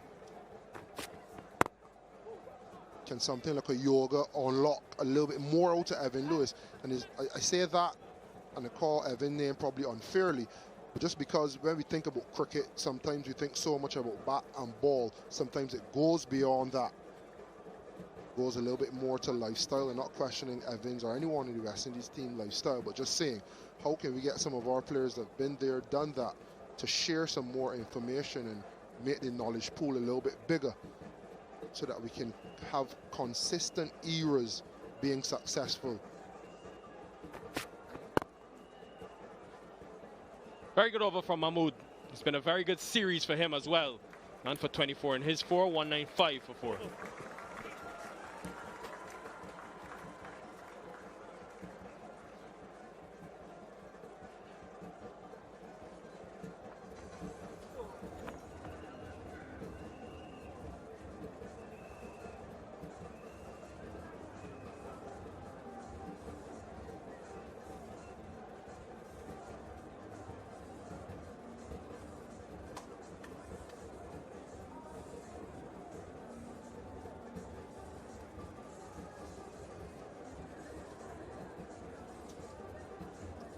Well, after a slow start, West Indies kicked into hyperdrive.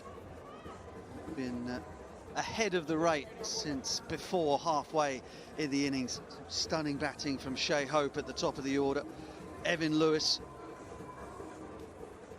14 sixes in the innings so far for the West Indies. Ball striking of the highest order.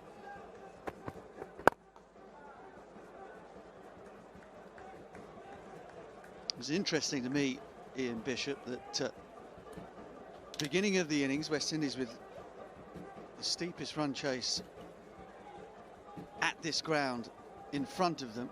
First couple of overs went for 5. There was a maiden. Interesting to me that Shai being out there in the middle with all of his test match and ODI class and ability, there was no panic. Made a 20 ball 50 playing regular cricket shots. Good surface, no slogging required. No panic after the good start from England's bowlers, and they were away. Power play was excellent, didn't lose a wicket. That opening partnership all but sealed the fate of this tie. But to me, the idea that Shai is sometimes a non-regular pick in the T20 side. Oh, that's out, surely. Yes, got him. England chipping away still. Rehan Ahmed almost turned down or turned around the tie. West Indies back in it, but another wicket falls, we think.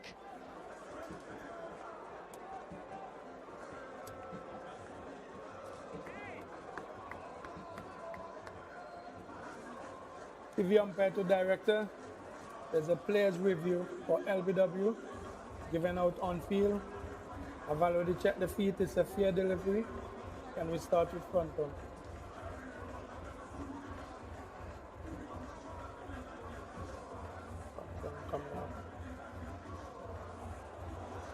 Okay, the bat is going across the ball.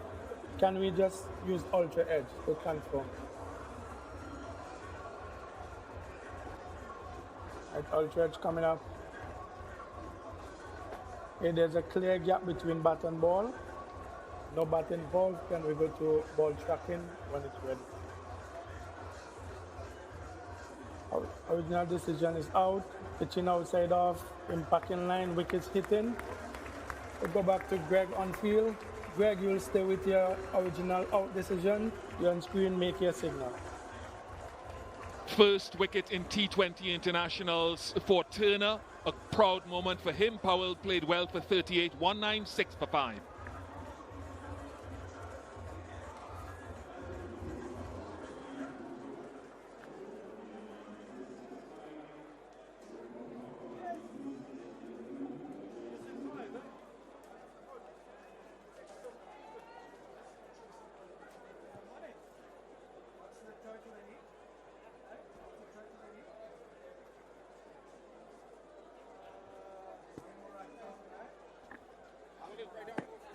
Yeah, hitting middle.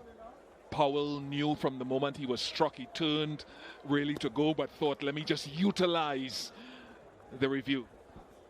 Captain's privilege. Another first for John Turner, in a trip that he won't forget in a long time.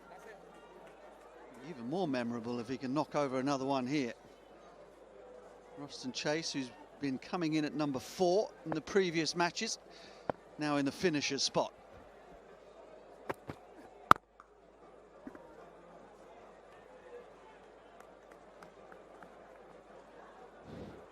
Yeah, still work to do. You can never tell with this game how things can change. I'm looking at the field as well with Hussain, Moti to come who can bat. Alzari can bat, but you can never tell with pressure on. As you look at the scoreboard and you see a runner ball, I've been in that position many times, you lose perspective. Can he marshal the chase?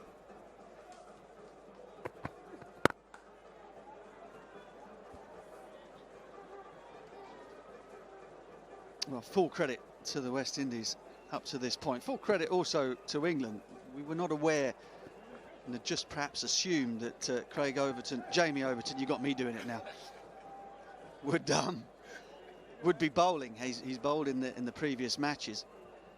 And it would have been instructive for England, I think, to see how he would go in the middle period on a good surface where the ball is flying, to see whether his height and hitting the pitch hard and slower balls would have been useful to them in that period, but clearly he's not fit to bowl today. But England are hanging in there just by fingernails. 198 for 5.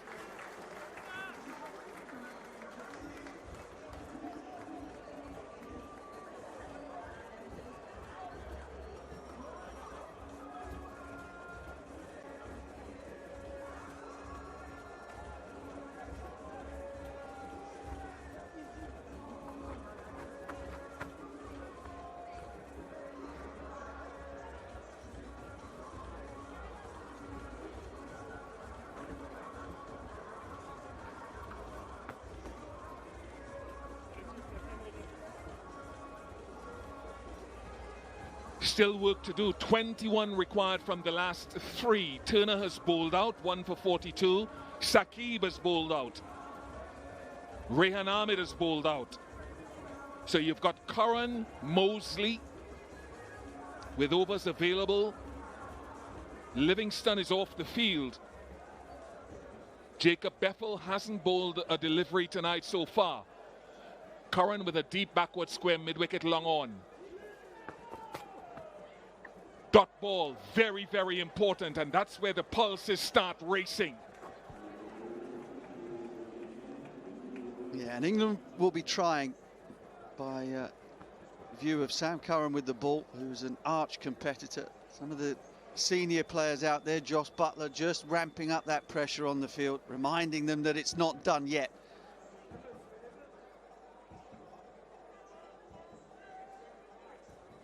Been a night of great entertainment, great ball striking. The youngsters in the crowd will have enjoyed it. Hopefully they'll be back tomorrow. This is what happens. It'll take some catching. It lands with pinpoint precision in the middle of 4 fielders. Miss it with precision. Now that's when you know you got a good bat, Bish. When you strike them well, they go 10 rows back, and when you miscue them, they land in front of all the fielders. It's a wild swing. It's a swipe from Rutherford. Pressure is there. You best believe it. That's what happens when you look up at the scoreboard and suddenly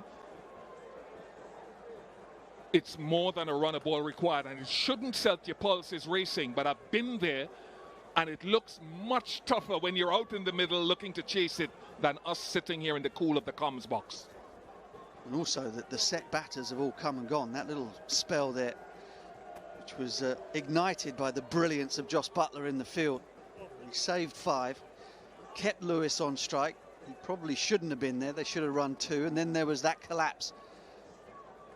You've got new batters at the crease coming out there under pressure. Chase is the man in the spotlight right now.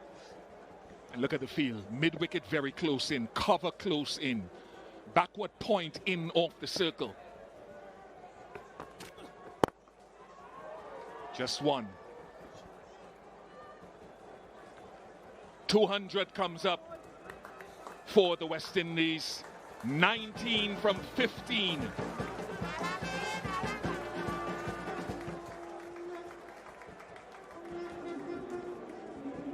The agony, not being able to do anything about it.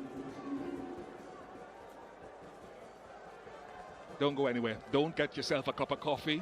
Don't go anywhere, folks.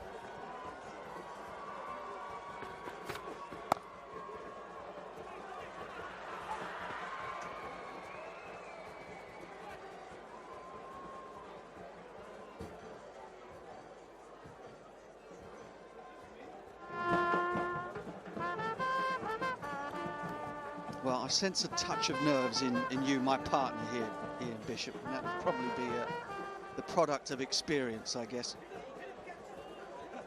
Relatively comfortable that the West Indies will see this home. It would amuse me greatly if they didn't from here. This game is strange, Mark Butcher.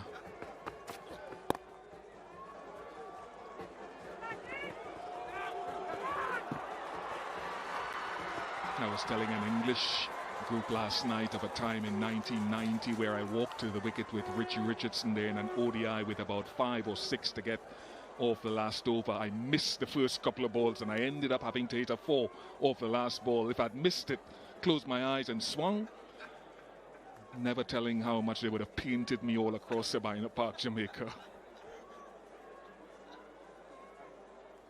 Our producer says he was watching and he was swearing at me. What is he doing out there? What is Bishop doing there? Missed the first 3.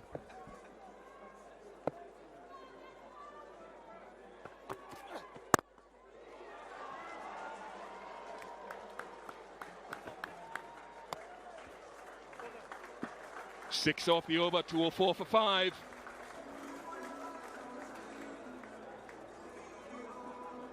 Well, England taking the game deep. You never know. It gets down to that final over. So we've got the beautiful yellow moon here. A balmy evening in St. Lucia, just gone past 7:30 local time. West Indies, the worm is coming back towards England. What would you want? What would you want, Ian Bishop, to defend off a final over here?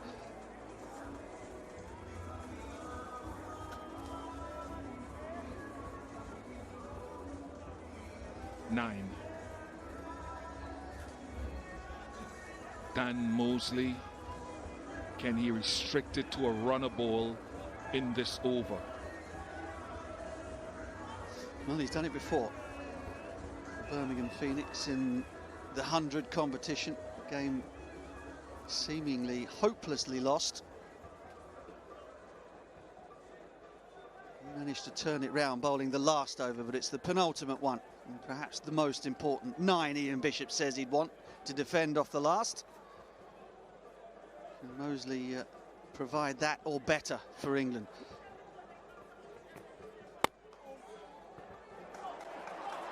Multiple runs. And a couple of them for chase. The English support. The Lucians are here. Some have travelled from overseas. The West Indian faithful.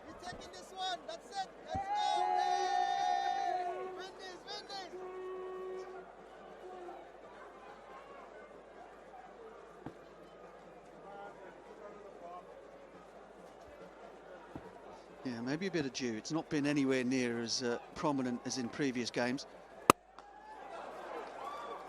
You can just see a little bit of moisture flying off the ball as it goes towards the boundary. I don't think England will have that as an excuse, or use that as an excuse, should they not defend 218 here. The conditions have been much more equal throughout the course of this 40 overs, or 38.2 to this point.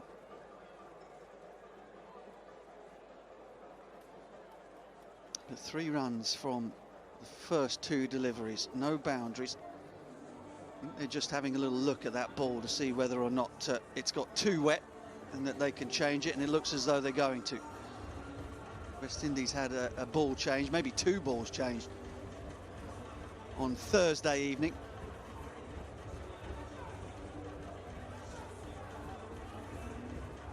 So plenty to discuss. England still alive. West Indies still trying to find their first victory in this 5-match T20 series. West Indies won that one-day international series. All tosses, or all games went with the toss. Teams chasing won in the ODI series. Teams chasing have won in all of the T20s to this point. And the whole thing wraps up tomorrow here at the Darren Sammy Cricket Stadium. We'll be on air at 3:30. Make sure you join us. Plenty of talking points, I'm sure, after a much better performance with the bat from the West Indies, led, I think, by Shai. I think his presence in the side is a must in a team of violent ball strikers. A bit of his class, wherever it may come in the order, top 3 is very much something that they could use. Johnson Charles there, just the proprietor of his own stand here.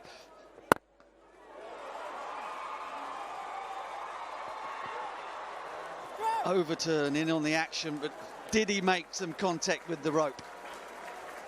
There's no way they should only have run 1 there. That is sloppy running. Not sure whose fault it is, but that should have at least been a couple. Good save. Think Shafin thought it was 4.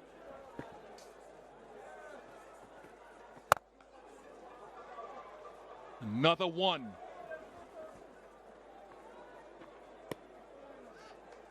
Well, Jacob Bethell said it at the halfway point about England's running between the wickets and how they're trying to push as hard as they can, eke out every single run. Again, you go back to the Evin Lewis dismissal, the fact that they'd only run the 1 after Josh Buttler pulled off that incredible stop. It cost him his wicket.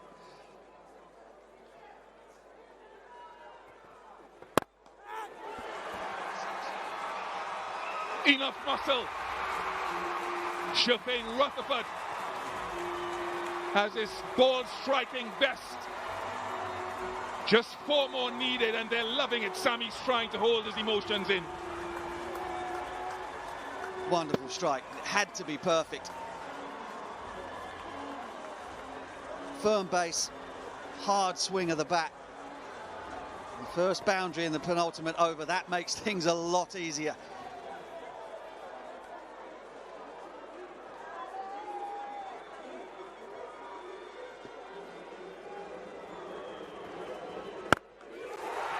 That will be the end of the match. Back-to-back sixes off the bat of the powerful and muscular Shai Rutherford.